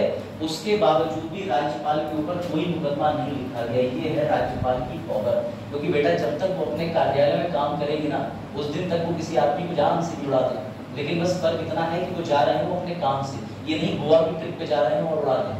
अगर बेटा वो अपने फॉर्मल यानी ऑफिस काम से जा रहे हैं और उनके द्वारा कोई हत्या हो जाए, कुछ भी हो जाए, तो याद रखना उन्हें पूर्ण रूप से छूट प्रदान है। ये बहुत बड़ी चीज है। सिर्फ दो लोगों को, राष्ट्रपति और राज्यपाल। सर मुख्यमंत्री को बेटा नहीं। इसका एग्जांपल केजरीवाल 21 मार्च को जेल चले गए, तो उनके लिए कानून ने क्या करा, समान प्रक्रिया उठाई, उन्हें ईडी के चार्जेस के आरोप में उठा के जेल में बंद कर दिया। सर प्रधानमंत्री पे नहीं बेटा, क्यों? इंदिरा गांधी एग्जांपल, चुनाव रद्द कर दिया, जेल भेज दिया। तो ये चीज ध्यान रखना सारे, सिर्फ और सिर्फ राष्ट्रपति और राज्यपाल को ही छूट नहीं मिलती, ये छूट मिलती है इनको भी। जिस पेपर को लेकर के तुम यहाँ पर बैठे हो उस पेपर की तैयारी करने वाले छात्रों को भी, लेकिन इसमें डीएम साहब को छूट नहीं है कि गए थे भैया कहीं गांव के आदमी ने कहा नरेगा को पैसा ना आया, बोले ले नरेगा का पैसा 20 रुपए वाली गोली था। तो भैया ऐसी डीएम को शक्तियां नहीं मिली है। याद रखना यूपीएससी के अंदर एक पोस्ट होती है भारतीय दूतावास सेवा, यानी ये होती है आपकी इंडियन फॉरेन सर्विसेज IFS। अगर तुम आईएएस की परीक्षा निकालते हो तो जब तुम इंटरव्यू से पहले जाओगे एक लिस्ट मिलेगी, उसमें मांगा जाएगा आपसे कि आप आईपीएस बनना चाहते हैं, आईएएस बनना चाहते हैं कि आईएफएस। अब ये मत कर देना तुम्हारे दोनों पैर नहीं हो तुम आईपीएस लिखते हो, गोली का कड़े के चढ़ाओगे नीचे मार दूंगा। तो भैया उसके लिए फिजिकल फिटनेस चाहिए होती है। I am not shaming anyone but बता रहा हूं फैक्ट। तो याद रखना यूपीएससी के अंदर एक वैकेंसी पोस्ट होती है आईएफएस। इसमें तुम्हें कोई भी अंतर्राष्ट्रीय एक भाषा सीखनी पड़ती है जिसकी जेएनयू में क्लासेस लगती हैं, ये लोग खुद ट्रेनिंग कराते हैं। जेएनयू के प्रोफेसर आकर के तुम्हें दिल्ली में खुद ट्रेनिंग देते। उसके बाद अगर तुम्हारी नियुक्ति हो गई चीन, एक दिन इनकी नियुक्ति हो गई इंडिया की, अब ये आराम से चाइना में अपने ऑफिस जा रहे हैं, रास्ते में कोई चाइनीज व्यक्ति आया, इनके कुछ समझ नहीं आया, वो कह रहा था पूछूं कहाँ जा रही है, ये बोली अरे वाह, वो कह रहा है मुझे पाक मुक्त कर उड़ा दो, मैडम ने उड़ा दिया उसको। तो भैया अगर इन्होंने चीन के अंदर पोस्टिंग थी, ये भारतीय थी, चीन में दूतावास थी, चीन में किसी व्यक्ति को मार के आई हैं, तो चीन की सरकार इन पे मुकदमा नहीं चलाएगी, वो वापस इनका पासपोर्ट लेगी, उस पर लिखेगी कौन सा अपराध करा और वापस इन्हें भेज देगी भारत। अब भारत में इनके ऊपर मामला चलेगा जो सलमान खान पे चलेगा। अरे उन्होंने तो यही सी कुछ कारनामा करा था, मैं कब कह रहा हूँ, मैंने कहा मुकदमा चला, दूसरी थोड़ी बताया, मामला चला था। तो बेटा ये बात आई समझ, आप ध्यान से समझना। भारत के अंदर अगर कोई अमेरिका का व्यक्ति आकर के रह रहा है जो अमेरिका से आया हुआ दूतावास है और वो किसी भारतीय महिला के साथ में कोई इंसिडेंट कर दे, किसी व्यक्ति को जान से मार दे, तो इंडिया की सरकार कभी उसे दोषी नहीं ठहराएगी। आज तक तुमने कभी अखबार में पढ़ा कि एमी एंडरसन को हुई फांसी भारत की जेल? बता दो, कोई पढ़ा? निकोलस को हुई शादी, प्रियंका से शादी करने के चक्कर में जेल हुई, ऐसा कुछ आया? नहीं आया ना। तो किसी अमेरिका के व्यक्ति को तुम इंडिया में अगर वो आईएफएस है, अमेरिका राजदूत है, तो भैया तुम उसको सजा नहीं दे सकते, वापस कहाँ भेज सकते हो? ये बात आई समझ में? आर्टिकल्स है, खेलना सीखो। हाँ भाई कोई सवाल यहाँ था? चलो भाई सोना मत, ये भारत की स्थिति, ठीक है। आर्टिकल 14 में इक्वल प्रोटेक्शन ऑफ लॉस और इक्वलिटी बिफोर लॉस दोनों अपना लिए, ठीक है, कोई अंतर नहीं। चलो ठीक है, तो बेटा याद रखना किसको छूट है? राष्ट्रपति को, राज्यपाल को और साथ में बने तुम। आप जरा ये पढ़ो, सबसे इंटरेस्टिंग आर्टिकल है, ठीक है।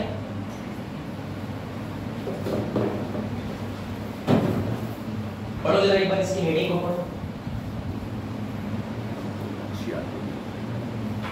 आर्टिकल 15 क्या कह रहा है? धर्म, मूल वंश, जाति, लिंग, जन्म स्थान के आधार पर भेदभाव। बेटा ध्यान से पढ़ना जितने लोग सो रहे हो, क्योंकि इसमें ऐसा क्वेश्चन पूछूंगा ना तुम कहोगे हैं ऐसा तो सोचा ही। पॉइंट नंबर 1, राज्य। राज्य कौन सा? आर्टिकल 12। आर्टिकल 12 कौन? देश की संसद, देश का भारतीय संघ, राज्य की सरकार, राज्य का विधानमंडल। विधानमंडल में सब आ जाते हैं, विधान परिषद भी आ जाता है, विधानसभा भी आ जाता है। तीसरे नंबर पे नगर पालिका, म्यूनिसिपैलिटी, पंचायत सभा आ जाते हैं।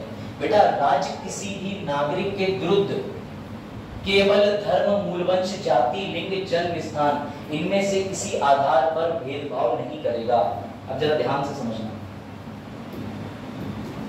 अगर ये वर्ड नहीं होता बहुत बढ़िया लगा पढ़ के, लेकिन इस वर्ड को डालने का सेंस ये है कि मैं भेदभाव करूंगा।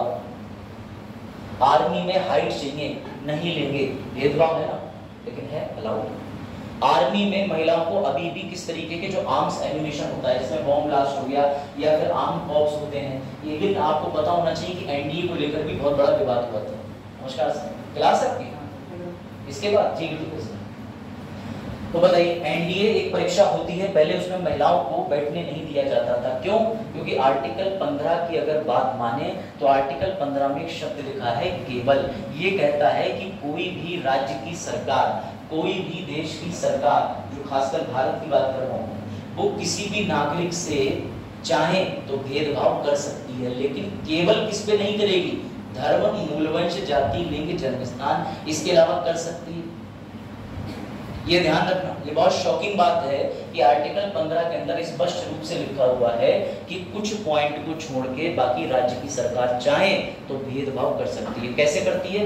37 साल, 32 साल, आईएएस के जनरल वालों के लिए 6 अटेम्प्ट 32 साल, ओबीसी के लिए और जोड़ लो, उसमें जाकर के 37 साल तक कर दिया +5, तो ये तो अंतर हो गया। एक को 37 साल और 9 अटेम्प्ट, एक को 6 अटेम्प्ट हो गए और 32 साल, लेकिन अंतर कर सकते। किस बेसिस पे नहीं कर सकती?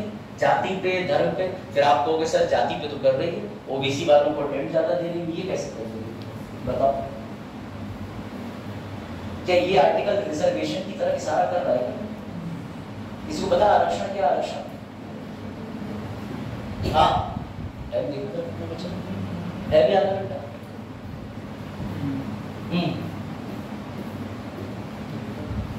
चलो भैया तुम्हें कुछ और पढ़ा देते हैं।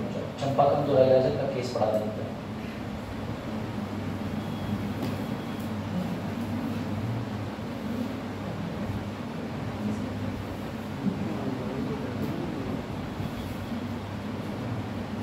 चलो भैया एक बार रिपीट कर दो सारी बातें।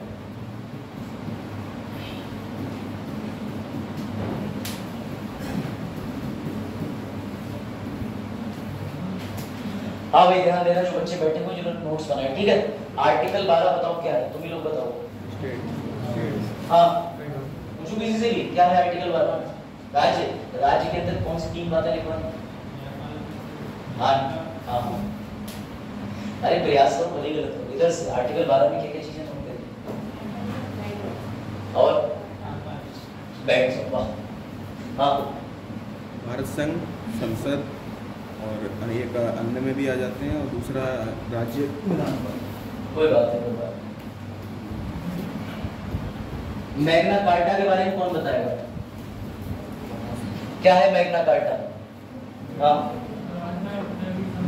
क्या है? क्या खाना पीना? हाँ मैग्ना कार्टा क्या है? बताओ भाई बताओ जरा। कब हुई थी? कौन से वर्ष? 1215। और कुछ? आर्टिकल 12 किसकी परिभाषा देती है? आर्टिकल 13 किसके बारे में बात करती है? और आर्टिकल 14? आर्टिकल 14 की समानता कितने प्रकार की है? 2 प्रकार की। एक कौन सा है?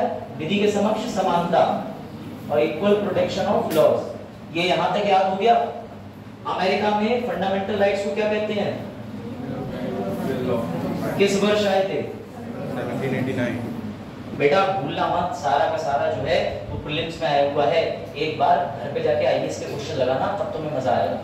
चलो भैया, अब तुम्हें केस स्टडी करा देते हैं चंपाकम दोहराई राजन, ठीक है? लिखो, हेडिंग डालो।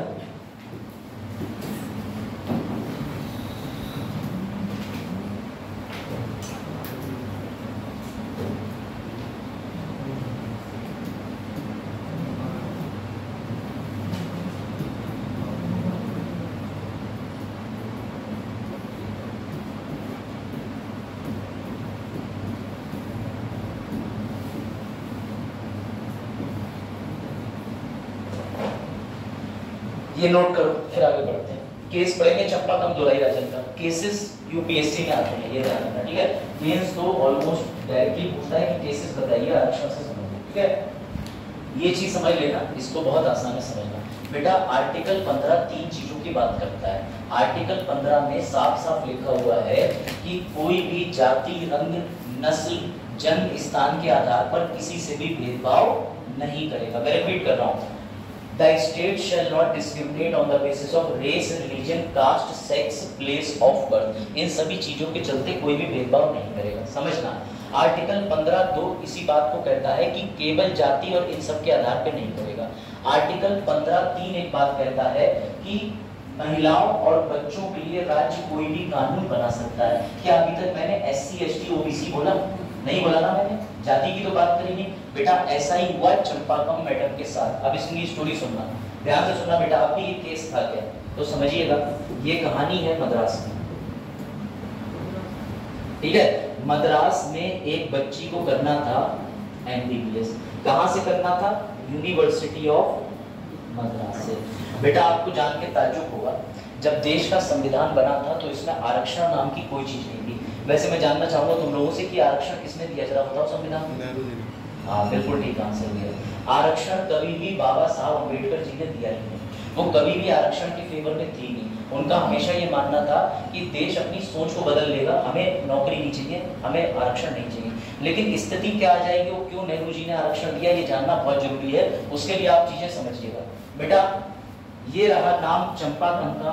इनको कहां से MBBS करना था? यूनिवर्सिटी ऑफ मद्रास, ठीक है? बात थी 1927 के बाद की 1951 में, ठीक है? जब चंपाकम यूनिवर्सिटी गई और इन्होंने MBBS के लिए सीट मांगी तो इनसे कॉलेज ने ये कह के मना कर दिया कि हमारी 50% सीटें फुल हैं। तो इन्होंने कहा किसके लिए फुल है? बोले शेड्यूल कास्ट और शेड्यूल ट्राइब के लिए। मेरी बात समझ ली। उन्होंने कहा कि अनुसूचित जाति, अनुसूचित जनजाति के लिए 50% सीटें रिजर्व है, हम आपको एडमिशन नहीं दे सकते। चंपाकम दोहराई राजन जनरल कैटेगरी से बिलोंग करती है। चंपाकम दोहराई राजन के दिमाग की गई हिल।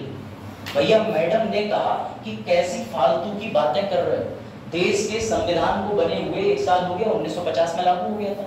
उन्होंने कहा कि आर्टिकल 15 के अंदर पहली लाइन में लिखा हुआ है कि राज्य किसी भी आधार पर जाति, धर्म, लिंग या जन्म स्थान के बेसिस पर क्या नहीं करेगा? भेदभाव। होते कौन हो तुम लोग मेरी MBBS की सीट को रोकने वाले? बेटा वो चली गई Madras high court. Madras high court ने भी फैसला उनके फेवर में नहीं दिया। क्यों नहीं दिया? क्योंकि उस समय अंग्रेजों का एक कानून था, मद्रास शेड्यूल कास्ट एक्ट 1927। वो ये कहता था कि अगर कोई कॉलेज चाहे तो 50% सीटें अपने राज्य की अनुसूचित जाति जनजाति के लिए आरक्षित कर सकता है। संविधान नहीं कहता था, कहाँ का नियम कहता था? मद्रास का। चंपाकम किस चीज को लेके गई? आर्टिकल 15 को। क्यों लेके गई? क्योंकि यूनिवर्सिटी मद्रास क्या है? राज्य, सरकारी यूनिवर्सिटी। किसी एक व्यक्ति के खिलाफ मुकदमा नहीं दर्ज करा था। उसके बाद हुआ ये, जब मैडम ये मैटर लेकर के गई कोर्ट के पास, सुनना जरा, ये रहा सुप्रीम कोर्ट और ये रहा आर्टिकल 15 जो ये कहता था उस समय नो आरक्षण। और बेटा केस किसका था? तो केस था चंपाकम दोहराई राजन किस चीज के लिए था? एमबीबीएस का। कौन से विश्वविद्यालय के लिए था? University of Madras. कौन से अधिनियम के था? 1927 के खिलाफ। समझिएगा, सुप्रीम कोर्ट ने इनसे क्वेश्चन पूछा कि तुम एडमिशन क्यों नहीं दे रहे हो, तो बेटा इन्होंने तुरंत ही, ध्यान समझना, इन्होंने कहा आर्टिकल 46। अब जरा ध्यान देना वापस से, चलो नहीं दे पाए थे, ठीक है। आर्टिकल 15 पे हम लोग हैं। आर्टिकल 15 साफ साफ स्पष्ट रूप से कहता है कि आरक्षण नो, कोई आरक्षण नहीं देता था। ये मैं बात कर रहा हूँ बेटा जब संविधान बन के लागू हुआ था, ये बात ध्यान रखिएगा, क्योंकि बाद में आरक्षण संविधान में प्रथम संशोधन के जरिए डाला गया। कैसे बेटा? इस आर्टिकल को लेकर के केस है, उस केस का नाम मैं आपको बता चुका हूँ, चंपाकम दोराईराजन, ठीक है, मिक्स लिख दिया, दोराईराजन, ठीक है। केस है 1951 का, कहाँ का है? मद्रास का। मैडम को क्या करना था? एमबीबीएस। कहाँ से करना था? विश्वविद्यालय मद्रास से।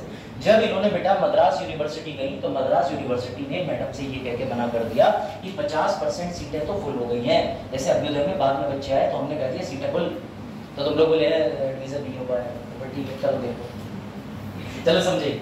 उसके बाद ये हुआ कि जब इन्हें एमबीबीएस करना था तो ये कह के रोक दिया कि अब आपका एडमिशन नहीं होगा। मैडम बोली कैसी बातें कर रहे हो, कौन सा आरक्षण? संविधान से ऊपर तो कोई चीज है नहीं, क्योंकि संविधान का अनुच्छेद 13 स्पष्ट रूप से क्या कहता है कि भैया हर उस चीज को शून्य कर दिया जाएगा जो भाग 3 में अनुच्छेद 12 से 35 को छीनने का या कम करने का प्रयास करेगी। और यूनिवर्सिटी ऑफ मद्रास ने क्या कम करने का प्रयास किया था? सीटों की संख्या। आरक्षण जैसा तो कुछ संविधान की किताब में था ही नहीं। मैडम मद्रास के हाई कोर्ट में गई, मद्रास हाई कोर्ट ने यूनिवर्सिटी के प्रोफेसर पूरी टीम को बुलाया, वो लोगों ने अपनी बात रख दी, मद्रास हाई कोर्ट ने फैसला यूनिवर्सिटी के हक में दिया। लेकिन सबसे सर्वोच्च न्यायालय कौन सा है? Supreme court. तो ये बेटा मामला कहां पहुंचेगा?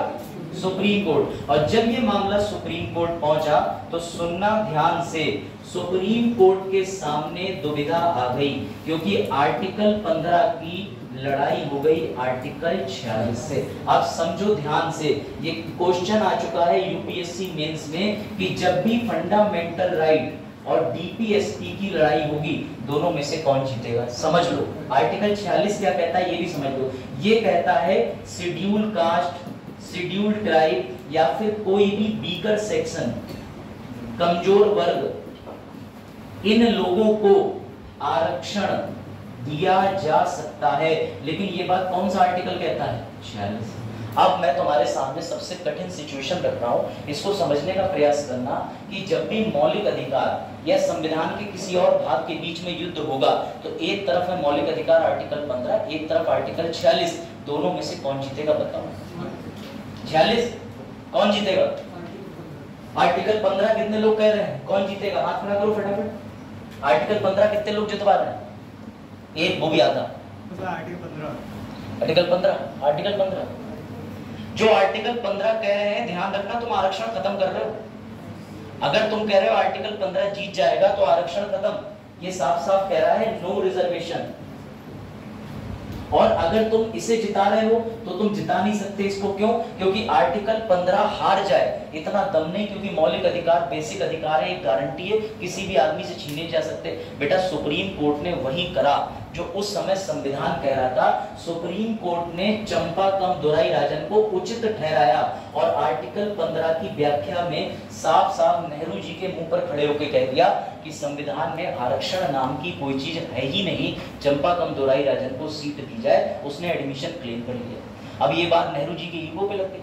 Nehru ji prime minister of India, Nehru ji गए अपने बेस्ट फ्रेंड के पास, अंबेडकर जी के पास, और उन्होंने कहा यार ये तो एजेंडा ही फेल हो गया, मैं तो पहले दिन से दलित और पिछड़े वर्ग को आरक्षण देना चाहता था, लेकिन यहाँ तो चंपाकम दोराईराजन के केस के बाद मान लो यूनिवर्सिटी में बच्चे घुस-घुस के एडमिशन ले रहे थे। जिन तमिलनाडु यूनिवर्सिटीज के अंदर वो ये कह रहे थे कि हमारे दक्षिण भारत के बच्चों के लिए सीटें रिजर्व हैं, ये जाकर के तुरंत पहुंच जाते, कहते ये पकड़ो रूलिंग, चंपाकम दोराईराजन केस में फैसला आया है, भाड़ में गया आरक्षण, हमें दो एडमिशन। तो बेटा नेहरू जी को जब अंबेडकर जी के पास गए तो उन्हें गोल्डन एडवाइस मिली। अंबेडकर जी ने कहा कि क्यों परेशान हो रहे हो नेहरू जी, अपना ही तो संविधान है। तब उन्होंने प्रथम संविधान संशोधन लिखो, संविधान संशोधन 1951 में किया। कब करा? 1951 में उस समय कौन था प्रधानमंत्री?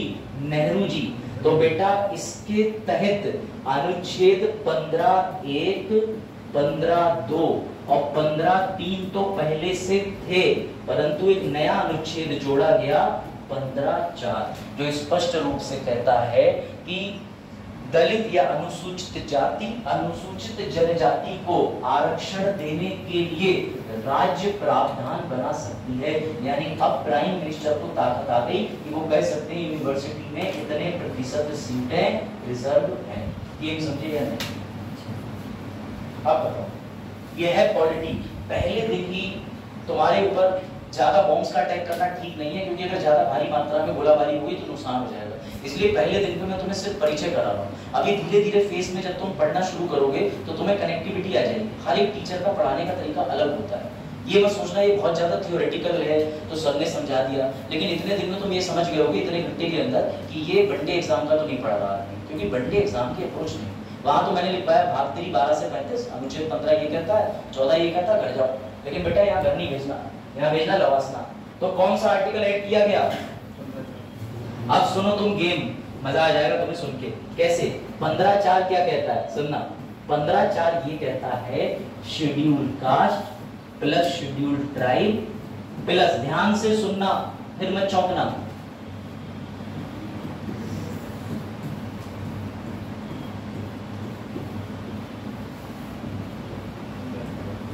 ध्यान से सुनना।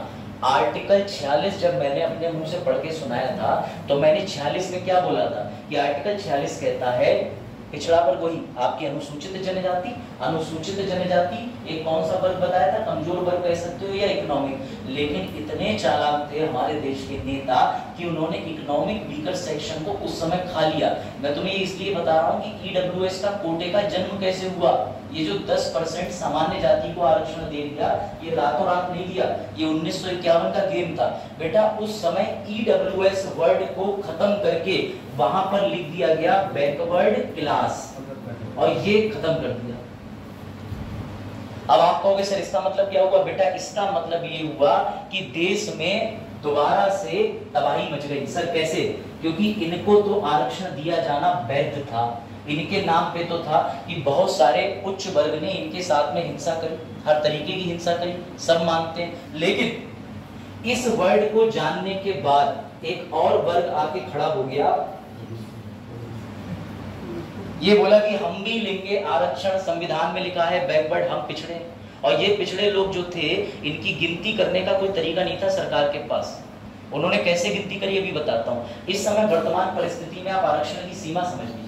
अगर कोई व्यक्ति शेड्यूल कास्ट या शेड्यूल ट्राइब में जन्म लेता है तो उसकी परसेंटेज नहीं निकाली जाती, अपने आप ही वो पूरे 100% आरक्षण का पात्र हो जाता है। पूरे भारत में जितने भी लोग एससी या एसटी समुदाय के हैं उन्हें 100% आरक्षण दिया जाता है, जो कि टोटल मिलाकर के बनता है, समझ लीजिएगा 15.5%। इतना ही बनता है प्लस 7%। तो ये दोनों जोड़ करके 22.5% आरक्षण दिया जाता है। ये शेड्यूल का शेड्यूल ट्राइब को मिलता है। ओबीसी को कितना आरक्षण दिया जाता है? Very good. लेकिन ये 27% आरक्षण जो है, जरा ध्यान से बताना, ओबीसी भी तो 100% होंगे ना, इनमें से सिर्फ 27% को ही आरक्षण क्यों दिया जाता है? ये कौन बताएगा? बताओ, मेरी बात समझना। Schedule caste plus schedule tribe तो 15.5 प्लस 7 इज इक्वल टू 22% आरक्षण। ये वैकेंसी निकली, देखना, ये निकली 100 सीटें। ठीक, इसके बाद में आए ओबीसी। ओबीसी को कितना आरक्षण है? 27%। बाकी की जो सीटें बचती हैं सबको पता है वो जनरल में काउंट होती है। मेरा सवाल ये है, ये ओबीसी को 27% ही क्यों दिया जाता है? भाई ये भी तो 100 है, इनमें से 100 में से 27 लोग ही आरक्षण लेंगे, बाकी नहीं लेंगे, ऐसा क्यों? इन्हें 49 क्यों नहीं कर दिया, 50 क्यों नहीं कर दिया, 150 क्यों नहीं कर दिया? सर टोटल आरक्षण 50% से ऊपर नहीं जाएगा। लेकिन ये लिखा था। मजा तो इसी बात का है। अरुण का पॉइंट वैलिड है। अरुण ने ये कहा सर 50% से ऊपर आरक्षण नहीं जाता, मैं गलत ठहराता हूँ। जरा जोड़ना तुम लोग, ठीक है? ठीक, आप समझना जरा जोड़ो, ठीक है? अब जरा ध्यान देना, ध्यान सभी लोग।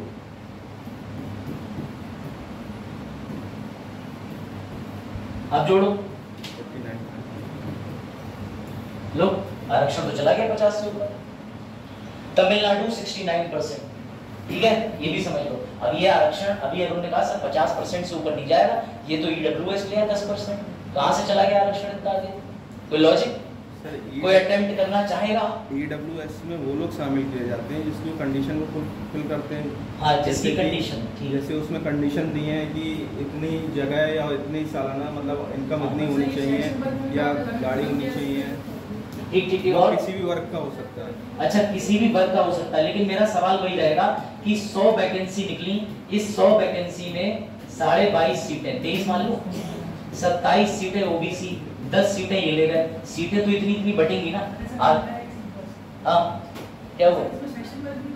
सेक्शन वर्ग आता है, वो तो इकोनॉमिक वीकर सेक्शन हो ही गया, और कौन सा बचा? उसे हटा भी सकते हैं, वही तो लागू किया गया।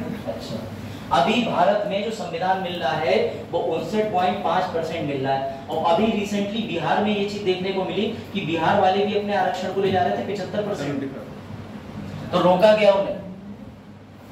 तो बेटा सबसे पहले मेरा तुमसे इनोसेंट बच्चे की तरह सवाल ये है, ये बताओ आरक्षण होता क्या है? चंपाकम दोराईराजन का केस क्लियर हो गया कि मैडम एडमिशन लेने गई, राज्य सरकार ने मना करा, बाद में किसने आरक्षण दिया? नेहरू जी ने। नेहरू जी ने कौन सा संविधान संशोधन करा? पहला वाला, उसका क्या नाम था? 1951 का, ये ध्यान रखना। अब दूसरी बात समझिए, बड़ा इंटरेस्टिंग, इस पे आ जाओ, आर्टिकल 16, ये भी सेम बात कहता है। अगर 16 की बात करें तो ये नौकरी की बात करता है, आर्टिकल 15 सामान्य रूप से संरक्षण की बात करता है। लेकिन आरक्षण को लेकर के आपको मैं एक बेसिक बात बता देता हूं। पहले तो ये बताओ यार, कितने लोग आरक्षण के पक्ष में हैं? हाथ खड़ा करो, जनरल डिबेट ही करो। हाँ भाई, कितने लोग रिजर्वेशन के फेवर में? बताओ। कितने लोग कहते हैं सर रिजर्वेशन ठीक है? तुम्हारा विचार बदलता हूं, बताओ। हाँ, रिजर्वेशन यस और नो। अब ये तो कट ऑफ के बेसिस पे बोल रहे हैं। कितने लोग आरक्षण के पक्षधर हैं कि पक्ष में है? बताओ। कितने लोग? अरे भैया हाँ या ना, अपना अपना ओपिनियन है। कैमरा तो मेरी तरफ है, तुम्हारे कौन से हाथ दिख रहे हैं? सर बोध कर देंगे, बोध कर दें? नहीं, बोध में नहीं। आप बताइए, आरक्षण सही है? हाँ या ना? हाँ सही है, नो? आपको क्या लगता है, आरक्षण ठीक है? आप नहीं सही है? अच्छा, और इधर पीछे? अरे बताओ भैया, आरक्षण सही है नहीं सही है? मैं कौन सा तुम्हें जज कर रहा हूँ? मैं तो कह रहा हूँ सही है। मुझे खुद ईडब्ल्यूएस 10% मिल रहा है, मैं तो लूंगा। भाई बताओ गलत है कि सही है? मैं तो मानता हूँ, देखो इसका एक क्लासिकल एग्जांपल है, जब भी कोई तुमसे कहे मैं हमेशा ये एग्जांपल देता हूँ, ठीक है? ये है बेटा ट्रैक। ट्रैक का मतलब समझते हो? रेस का। ये जो रेस है वो 1000 मीटर की है। जरा समझना, एक व्यक्ति को 100 मीटर से दौड़ाया जा रहा है, उसके लिए रेस कितने मीटर रह जाएगी? 900 मीटर। एक व्यक्ति को यहाँ से खड़ा करा जाएगा, यानी व्यक्ति नंबर 1 और व्यक्ति नंबर 2। रेस हर बार कौन जीतेगा? सर इसके चांस ज्यादा, ये जीत पाएगा क्या? बेटा किन्हीं कारणों की वजह से पूर्व में जो भी हमारे एंसेस्टर्स ने जात पात करी या फलाना ढिमाका करा, उसकी वजह से हमारे ही कुछ भाई इस रेलवे ट्रैक पे थोड़ा सा पीछे रह गए। तो अगर सरकार या कोई भी स्टेट या कोई भी देश थोड़ा सा उन्हें ट्रैक पे आगे लाने का प्रयास कर रहा है, तो मेरी नजर में रिजर्वेशन बिल्कुल सॉलिड है। हमारे यहाँ पर रिजर्वेशन को लेके एक शब्द चलता है समता, याद रखना। रिजर्वेशन को लेके बाबा साहब के विचार तुम्हें बता देता हूँ, और साफ साफ आज घर जाके पढ़ लेना ताकि तुम्हें डाउट ना हो। आर्टिकल 335, आर्टिकल 335 में बाबा साहब ने स्पष्ट कर दिया कि कभी भी प्रशासनिक कुशलता के चलते 50% से ज्यादा आरक्षण नहीं देना चाहिए। परंतु देश की सरकारों ने वोट बैंक के चक्कर में आरक्षण के पायदान को बढ़ाना शुरू कर दिया। याद रखिएगा, आरक्षण बिल्कुल गलत नहीं है। अगर कोई व्यक्ति 100 मीटर आगे से रेस शुरू कर रहा है, मान के चलो कि मेरे परदादाओं की स्थिति बहुत अच्छी थी, वो जमींदार थे। अब उस जमाने में उनके घर पे कोई ऐसा व्यक्ति काम करता था जिसके साथ वो जात पात करते हो, या फिर उसे पढ़ने का मौका नहीं मिला, तो वो रेस के ट्रैक पे कितना पीछे हो गया। तो अगर उसको सरकार आगे ला रही है, बेटा रिजर्वेशन तो बहुत छोटी चीज है। अगर इतिहास पढ़ोगे तो जिस तरीके के अत्याचार करे गए थे, मैं तो कहता हूँ कि आज की डेट में उनके लिए बहुत छोटी चीज दे रहे हो तुम। क्या नौकरी से किसी की इज्जत हुई उसकी पीढ़ियों की वापस आ सकती है? नहीं। सिर्फ एक आर्थिक रूप से उसे थोड़ा बहुत खाने पीने की व्यवस्था हो सकती है। तो बेटा कभी भी आईएएस के पेपर में और इंटरव्यू में भले ही तुम आरक्षण विरोधी हो, लेकिन धोखे से भी आरक्षण विरोधी बातें मत करके आना। अगर तुमने करी नहीं तो आयोग सीधे तौर पे कहेगा डीएम साहब के पास में एक मामला आएगा शेड्यूल कास्ट का, एक आएगा जनरल का, तो ये क्या करेंगे, शेड्यूल कास्ट वाले के साथ में पक्षपात कर देंगे। बात आई समझ में कि नहीं, बताओ। बात आई तो रिजर्वेशन पॉलिसी समझे। देश में रिजर्वेशन को लेके वर्ड जो है लिख लो, इक्विटी, और आर्टिकल नोट कर लेना, समता का वर्णन कहां है।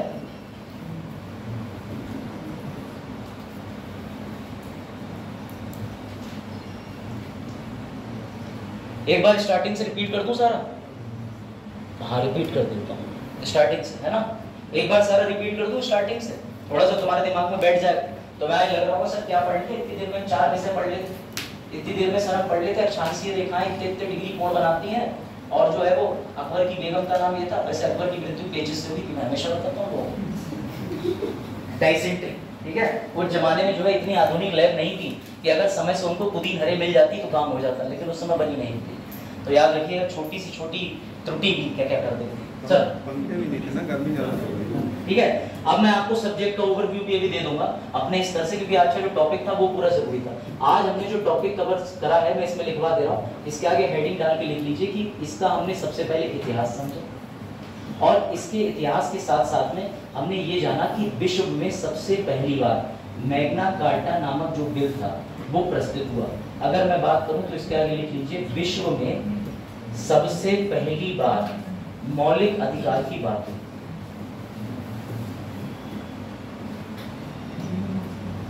ठीक है, दूसरी बात ये चीज नोट कर लीजिए, जब हमने मैग्ना कार्टा पढ़ा तो इसके साथ हमने साथ ही क्या पढ़ा, अमेरिका।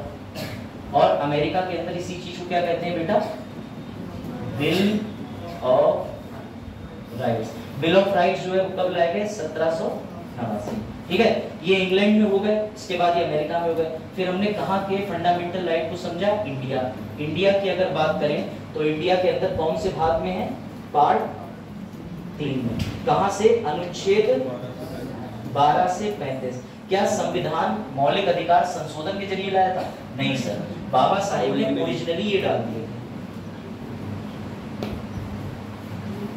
ये चीज हमने कवर करी। इसके साथ में हमने 3 आर्टिकल कवर करे, कौन कौन से, अच्छे से 12, 13, इनफैक्ट ज्यादा ही कवर कर लिए, 14 और साथ में 15, 16 अभी पेंडिंग है, 15 तक करते। ये चीज समझ में। केस हमने कौन सा पढ़ा है, चंपा कम दोराई राजन वर्सेस यूनिवर्सिटी ऑफ मद्रास या मद्रास राज्य 1951। बेटा अगर क्वेश्चन आया है तो ऐसे आया है कि आर्टिकल 15 के 4 यानी 15 के अंदर जो चौथा क्लॉज जोड़ा गया है उसके संबंध में व्याख्या कीजिए। जब तक तुम्हें चंपाकम दोराई राजन का केस नहीं पता तुम आर्टिकल 15(4) लिख सकते हो क्या, भाई नहीं लिख पाओ जी। गेट के पास बस ये 5 मिनट और लेक्चर दे दिया फिर हम भेज देंगे, ठीक है, कोई दिक्कत। अब फटाफट आ जाओ। आर्टिकल 12 किसकी बात करता है, राज्य के अंदर कौन कौन सी 3 चीजें हैं बताओ, यूनियन ऑफ इंडिया, भारत संघ, उसके अलावा government of India plus state legislative, ठीक। इसके बाद तीसरे नंबर पे अन्य। उसके बाद आर्टिकल 13, आर्टिकल 13 किसकी बात करता है, सर विधि की, और ये भी बताता है कि उल्लंघन नहीं करा जा सकता, वरना कहां जाया जा सकता है, हाई कोर्ट, सुप्रीम कोर्ट। उसके बाद इस पे आ जाओ, आर्टिकल 14, आर्टिकल 14 किसकी बात करता है, सर समानता की, और समानता की बात करें तो 2, equality before law, equal protection of law. ये 3 आर्टिकल अगर तुम्हें ऐसे थोड़े थोड़े याद हैं तो मेंस में आंसर लिख पाओ। मैं दोबारा भी इसको शो कर दूंगा। आर्टिकल 15 के अंदर याद रखना, इसको तुम्हें अच्छे से याद रखना होगा। आर्टिकल 15 1 क्या कहता है, 2 क्या कहता है, 3 क्या कहता है और 4 क्या होता है। ये जो 4 है इसके आगे बड़ा सा सर्किल करके लिखना, चंपाकम केस कब हुआ था, 1951। इसको बड़ा फेमस कहते हैं आरक्षण केस, ठीक। इसमें कौन सा आरक्षण के अंदर हथियार डाल दिया था भैया, ये प्रथम संविधान संशोधन से। 15(1) क्या कहता है, नो रिजर्वेशन, 15(2) क्या कहता है? केवल। ठीक, 15(3) किसकी बात करता है? महिलाओं प्लस बच्चों की। और बेटा आर्टिकल 15(4) किसकी बात करता है? तो ऐसे करके लिखना SC plus ST plus backward. अगर तुम ऐसे फ्लो चार्ट अपनी कॉपी में बनाना सीख गए तो इसका मतलब तुम नोट मेकिंग करना सीख गए। ये सब बहुत जरूरी है। इसमें पूजा गेट वाले स्टार्टिंग में बता दिया और जब स्टार्टिंग में सबसे आगे जब कैमरा ऑन नहीं तो हाँ बता दे। ठीक है, पूजा केतकर वाला केस डिस्कस हो गया ना, जो पहले से बैठे थे, ओबीसी और साथ ही में डिसेबिलिटी फेक सर्टिफिकेट सब हो गया। ये लिखा हो गया। उसके बाद थोड़ा सा हमने प्रकाश किस पे डाला? आर्टिकल 15 से ही किस पे डाला? रिजर्वेशन पे, आरक्षण पे। और हमने ये जाना कि 22.5% आरक्षण किसको दिया जाता है? ओबीसी को क्यों दिया जाता है? अभी मैंने तुम्हें इस सवाल पे छोड़ा है कि ओबीसी को 27% क्यों दिया जाता है, इसके लिए मैं तुम्हें कल ये पढ़ाऊंगा।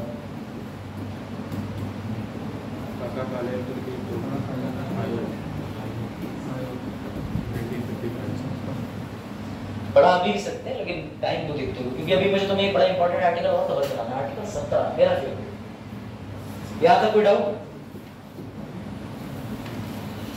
चलो ठीक है, एक दो क्वेश्चंस और हैं, जरा डिस्कस कर लेते हैं। चंपाकम दोराईराजन वाला केस हो गया। हाँ जरा ये पढ़।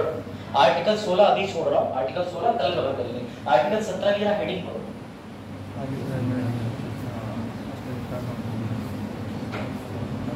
हाँ, अस्पृश्यता मतलब वही छुआछूत का अंत, अनटचेबिलिटी।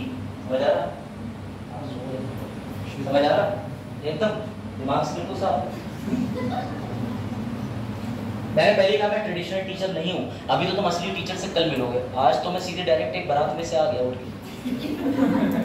मुझे बताया ही कल रात 9 बजे गया कि आपको मौलिक अधिकार पढ़ाने हैं, तो मैंने कहा चलो, अब सारी चीजें तो याद हो चुकी हैं, लेकिन यूपीएससी से परिचय कराना था। जो लोग थोड़ा भी बोरिंग फील कर रहे हैं वो भी एक फ्लो बनने में लगेगा, वरना पिछले ये जो बच्चे ये तो 3 बार रिपीट कर रहे हैं, चरण हो गया, ये हो गई, शिवांशी हो गई, और उन्हें सारे बच्चे तीसरी बार भी मुंह उठा के पढ़ने आ गए मुझसे। दूसरी बार अच्छा जो है वो बता रहे, इतने बड़े हरीशचंद्र हो जाएगा।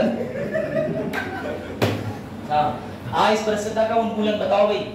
अब देखो, अगर तुमसे कभी कोई भी बहुत ज्ञानी पुरुष मिल जाए और वो तुमसे कह दे छुआछूत नहीं हुआ करती थी, तो उससे कहना महान आदमी। तो फिर आर्टिकल 17 किसकी बात कर रहा है? अगर धोखे धाके से तुमसे कोई भी काबिल मिल जाए और वो तुमसे ये कह दे नहीं कोई छुआछूत नहीं होती थी, सब फैला रखा है, दलितों को तो हम बिल्कुल एकदम यहाँ बैठा के रखते थे, गले से लगा के रखते थे, तो बेटा आर्टिकल 17 चीख के ये बात बता रहा है कि संविधान सभा के अंदर अलग से आर्टिकल डालना पड़ा कि इस देश में आगे कभी भी अस्पृश्यता नहीं होगी, अनटचेबिलिटी नहीं होगी।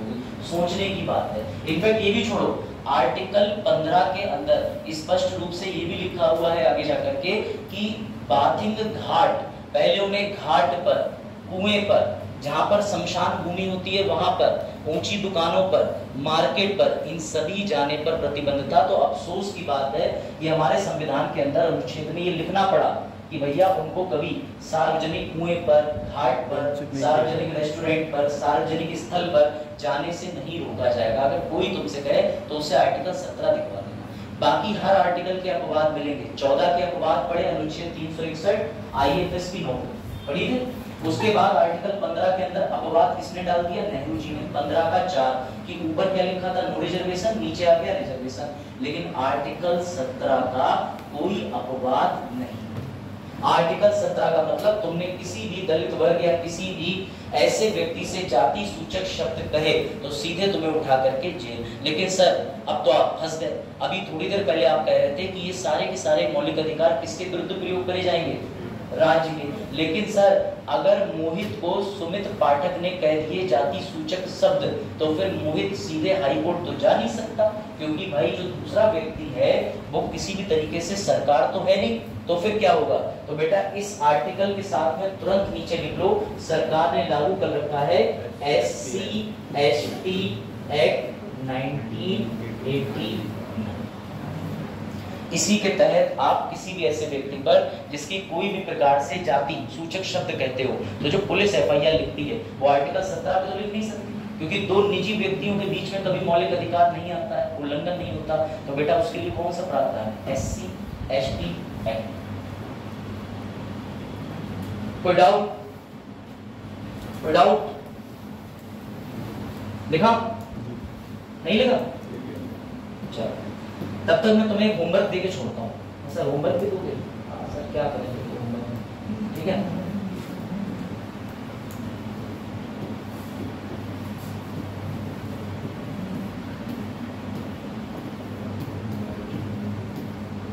ठीक, ध्यान से बताना। अरुण शादी में जा रहा है, तो अरुण ने फेशियल कराया, ब्लीचिंग कराई। आलोक जा रहे हैं, आलोक नाइब्रो भी बनवा ली, बोले ये भी करा के देख लो। ठीक, तो भैया अलग अलग तरीके से तुम अपने शरीर पे कुछ भी कराते हो। मेरा सवाल ये, क्या तुम अपने शरीर पे ब्लेड के निशान मार के आत्महत्या कर सकते हो? भाई योर बॉडी, बताओ। मेरा सवाल बड़ा वैलिड है कि सर हम अपने शरीर को लेकर के कुछ भी कर सकते हैं, सर सजावट भी कर सकते हैं, सर बदलाव भी कर सकते हैं, मोटे पतले भी हो सकते हैं, लेकिन क्या सर हम खुद की हत्या कर सकते हैं? हाँ भाई, कितने लोग कह रहे नहीं कर सकते? हाँ कह रहे करना तो नहीं चाहिए। हाँ कौन कह रहा? हाँ चरण कर सकते हैं? नहीं कर सकते। अच्छा आप बताइए, नहीं कर सकते? अरे ये तो आपका शरीर है, आप कहोगे पंखा बढ़िया लग रहा है, थोड़ा गर्दन से चेक कर लो, हो गया काम। क्या लगता है आपको भाई, बताओ बच्चों? क्या व्यक्ति का शरीर उसका निजी संपत्ति है, तो आप खुद की हत्या नहीं कर सकते? बेटा सुप्रीम कोर्ट का एक आर्टिकल है, इसका नाम है आर्टिकल 21। इसके अंदर लिखा हुआ है निजता। तुम अपने शरीर को अपना निजी मानते हो। पहले सुप्रीम कोर्ट इस केस में साफ साफ कह चुका है। पी रतिनन नाम का एक व्यक्ति था, उसने पेपर में फेल होने के बाद यूपीएससी में नस काट ली। अब उसके पास पुलिस आई, तो पुलिस ने उसको उठाया, धारा 309 में उसका चालान करा, उसे 7 साल की सजा हो गई। अब वो सुप्रीम कोर्ट गया केस लेके, उसने सुप्रीम कोर्ट में कहा कि मेरा शरीर, मैं अपने शरीर को सजा सकता तो बर्बाद भी कर सकता, तो सुप्रीम कोर्ट को लगा यार कह तो सही है। मैंने कहा ना कभी कभी सुप्रीम कोर्ट में भी भांग पहुंच जाती है कोने से, ठीक है। तो सुप्रीम कोर्ट ने जजेस से कहा कि हाँ बिल्कुल सही बात है, और भैया हमारा अपना शरीर है, जब हम मोटे पतले सोना बेल्ट पहन के हो सकते हैं, है ना, ग्रूमिंग कर सकते हैं, तो नष्ट क्यों नहीं कर सकते? तो पी रतिनन के केस में सुप्रीम कोर्ट ने कह दिया कि हाँ तुम अपने शरीर को खत्म कर सकते हो। 7 साल के व्यक्ति को छोड़ दिया गया। अब ये तो सुप्रीम कोर्ट ने गलती कर दी, लेकिन सुप्रीम कोर्ट को इसका खामियाजा नहीं पता था। अगले केस में सुन लो, मजा आ जाएगा तुम्हें। अगला केस आया ज्ञान कौर का। अब सुनो, शादी होके एक बहू अपने ससुराल में गई, ससुराल में सास ने क्या करा, पंखा टंगा हुआ था, उससे कहा मर जा तू तो दहेज भी नहीं लाई, हिम्मतदार थी नहीं मरी। उसके बाद उनने जला के मार दिया, मामला न्यायालय में पहुंचा। तो जब बहू थी उसने कहा भैया भाई अब तो क्या कही, मर गई। तो जब सुप्रीम कोर्ट के जज साहब ने उससे पूछा कि तुमने अपनी बहू को जला के क्यों मार दिया, बोले जज साहब कैसी बातें कर रहे हो फालतू की, मैंने मारा थोड़ी। आर्टिकल 21 कहता है कि तुम अपने शरीर को नष्ट कर लो। वो बेचारी नष्ट नहीं कर पा रही थी, मैंने मदद करी। वो तो रोज कहती थी मम्मी मैं मर जाऊं, हिम्मत नहीं हो रही, मैंने कह दिया ले मर। भाई यही तो अर्थ निकल रहा है जब अनुच्छेद 21 कह रहा है कि तुम अपने शरीर को नष्ट कर सकते हो, तो इसका मतलब स्पष्ट हो गया कि आप अपनी बॉडी को खत्म करो। अब आपके मौलिक अधिकार अगर कोई व्यक्ति प्रैक्टिस करने में आपकी मदद कर रहा है तो ये तो पॉजिटिव हो गया। तो सुप्रीम कोर्ट के दिमाग को ठनका 1984 में कि यार ये तो हमसे बहुत बड़ी गलती हो गई। तब सुप्रीम कोर्ट ने पहली बार कहा कि आप खुद की जान नहीं ले सकते। अब सुप्रीम कोर्ट का देखना, चिड़िया उड़ो कौवा उड़ो कितना बढ़िया चलेगा। पहले सुप्रीम कोर्ट ने क्या कहा कि आप किसी की हत्या नहीं कर सकते, ठीक। दूसरे मैटर में पहले में सुप्रीम कोर्ट ने कहा शरीर नष्ट कर लो, दूसरे में क्या कहा, नहीं करो। अब आता है 1975 में अरुणा सानूभाग का केस। किंग जॉर्ज नाम का हॉस्पिटल महाराष्ट्र के अंदर, एक नर्स जो थी उसके साथ वार्ड बॉय ने अटेम्प्ट करा रेप, जिसकी वजह से वहां पर वो चोट लगने की वजह से गिर गई, उसके सिर में इंजरी हुई, वो कोमा में चली गई। वो करीब करीब 20 साल कोमा में रही। डॉक्टर ने लिख के दे दिया कि अब ये कभी भी वापस से ठीक नहीं हो सकती। तो ऐसे में उसकी जो साथी नर्स थी उन्होंने कहा जब तक ये अस्पताल के अंदर रही हमने इसका इलाज करा, लेकिन अब हम इस अस्पताल से रिटायर होने वाले हैं, जिस दिन हम रिटायर हो जाएंगे उसके बाद इसकी देखरेख तो कोई करेगा नहीं। तो उन्होंने सुप्रीम कोर्ट से पत्र लिख के मांग करी इच्छा मृत्यु की। तो समझ में आ रहा मैं कहाँ लेके जा रहा हूँ? इसे यूथेनेशिया कहते हैं। अब बेटा सुप्रीम कोर्ट के सामने फिर से धर्म संकट आ गया, क्योंकि रतिनम के केस में कह दिया शरीर नष्ट कर, तो ज्ञान कौर ने अपनी बहू को धक्का दे दिया चूल्हे में, ब्लास्ट हो गया। बोले हम तो मौलिक अधिकार प्रैक्टिस करने में मदद कर रहे थे। तीसरे नंबर पे सुप्रीम कोर्ट के सामने नर्स का केस आ गया, जिसमें वो अपनी भाई उसकी जान खत्म करने के लिए खुद वो महिला मांग कर रही थी जो उसकी साथी नर्स थी। तो बेटा सुप्रीम कोर्ट में ये केस काफी लंबे समय तक चला। 25 साल के बाद करीब करीब सुप्रीम कोर्ट ने 2015 में कहा कि अगर कोई व्यक्ति डेथ स्ट्रक्चर पे है, यानी मृत शैया पे है, और उसके लिए उसका जीवन अब जीना दुर्भर है, और अगर वो वसीयत बना गया है कि मेरे इस कंडीशन में कोई व्यक्ति जिम्मेदारी ले सकता है, तो उसे पैसिव यूथेनेशिया दी जाएगी। इस पे मैं डिटेल में बताऊंगा। ऐसे बहुत सी चीजें आएंगी, कल मिलेंगे मौलिक अधिकार। ठीक है, तब तक होमवर्क लिख लो जो घर से करना। क्वेश्चन लिखो, बिल ऑफ राइट एवं मौलिक अधिकार का संबंध बताएं। बिल ऑफ राइट एवं मौलिक अधिकार का संबंध बताएं। लिख के लिया ना?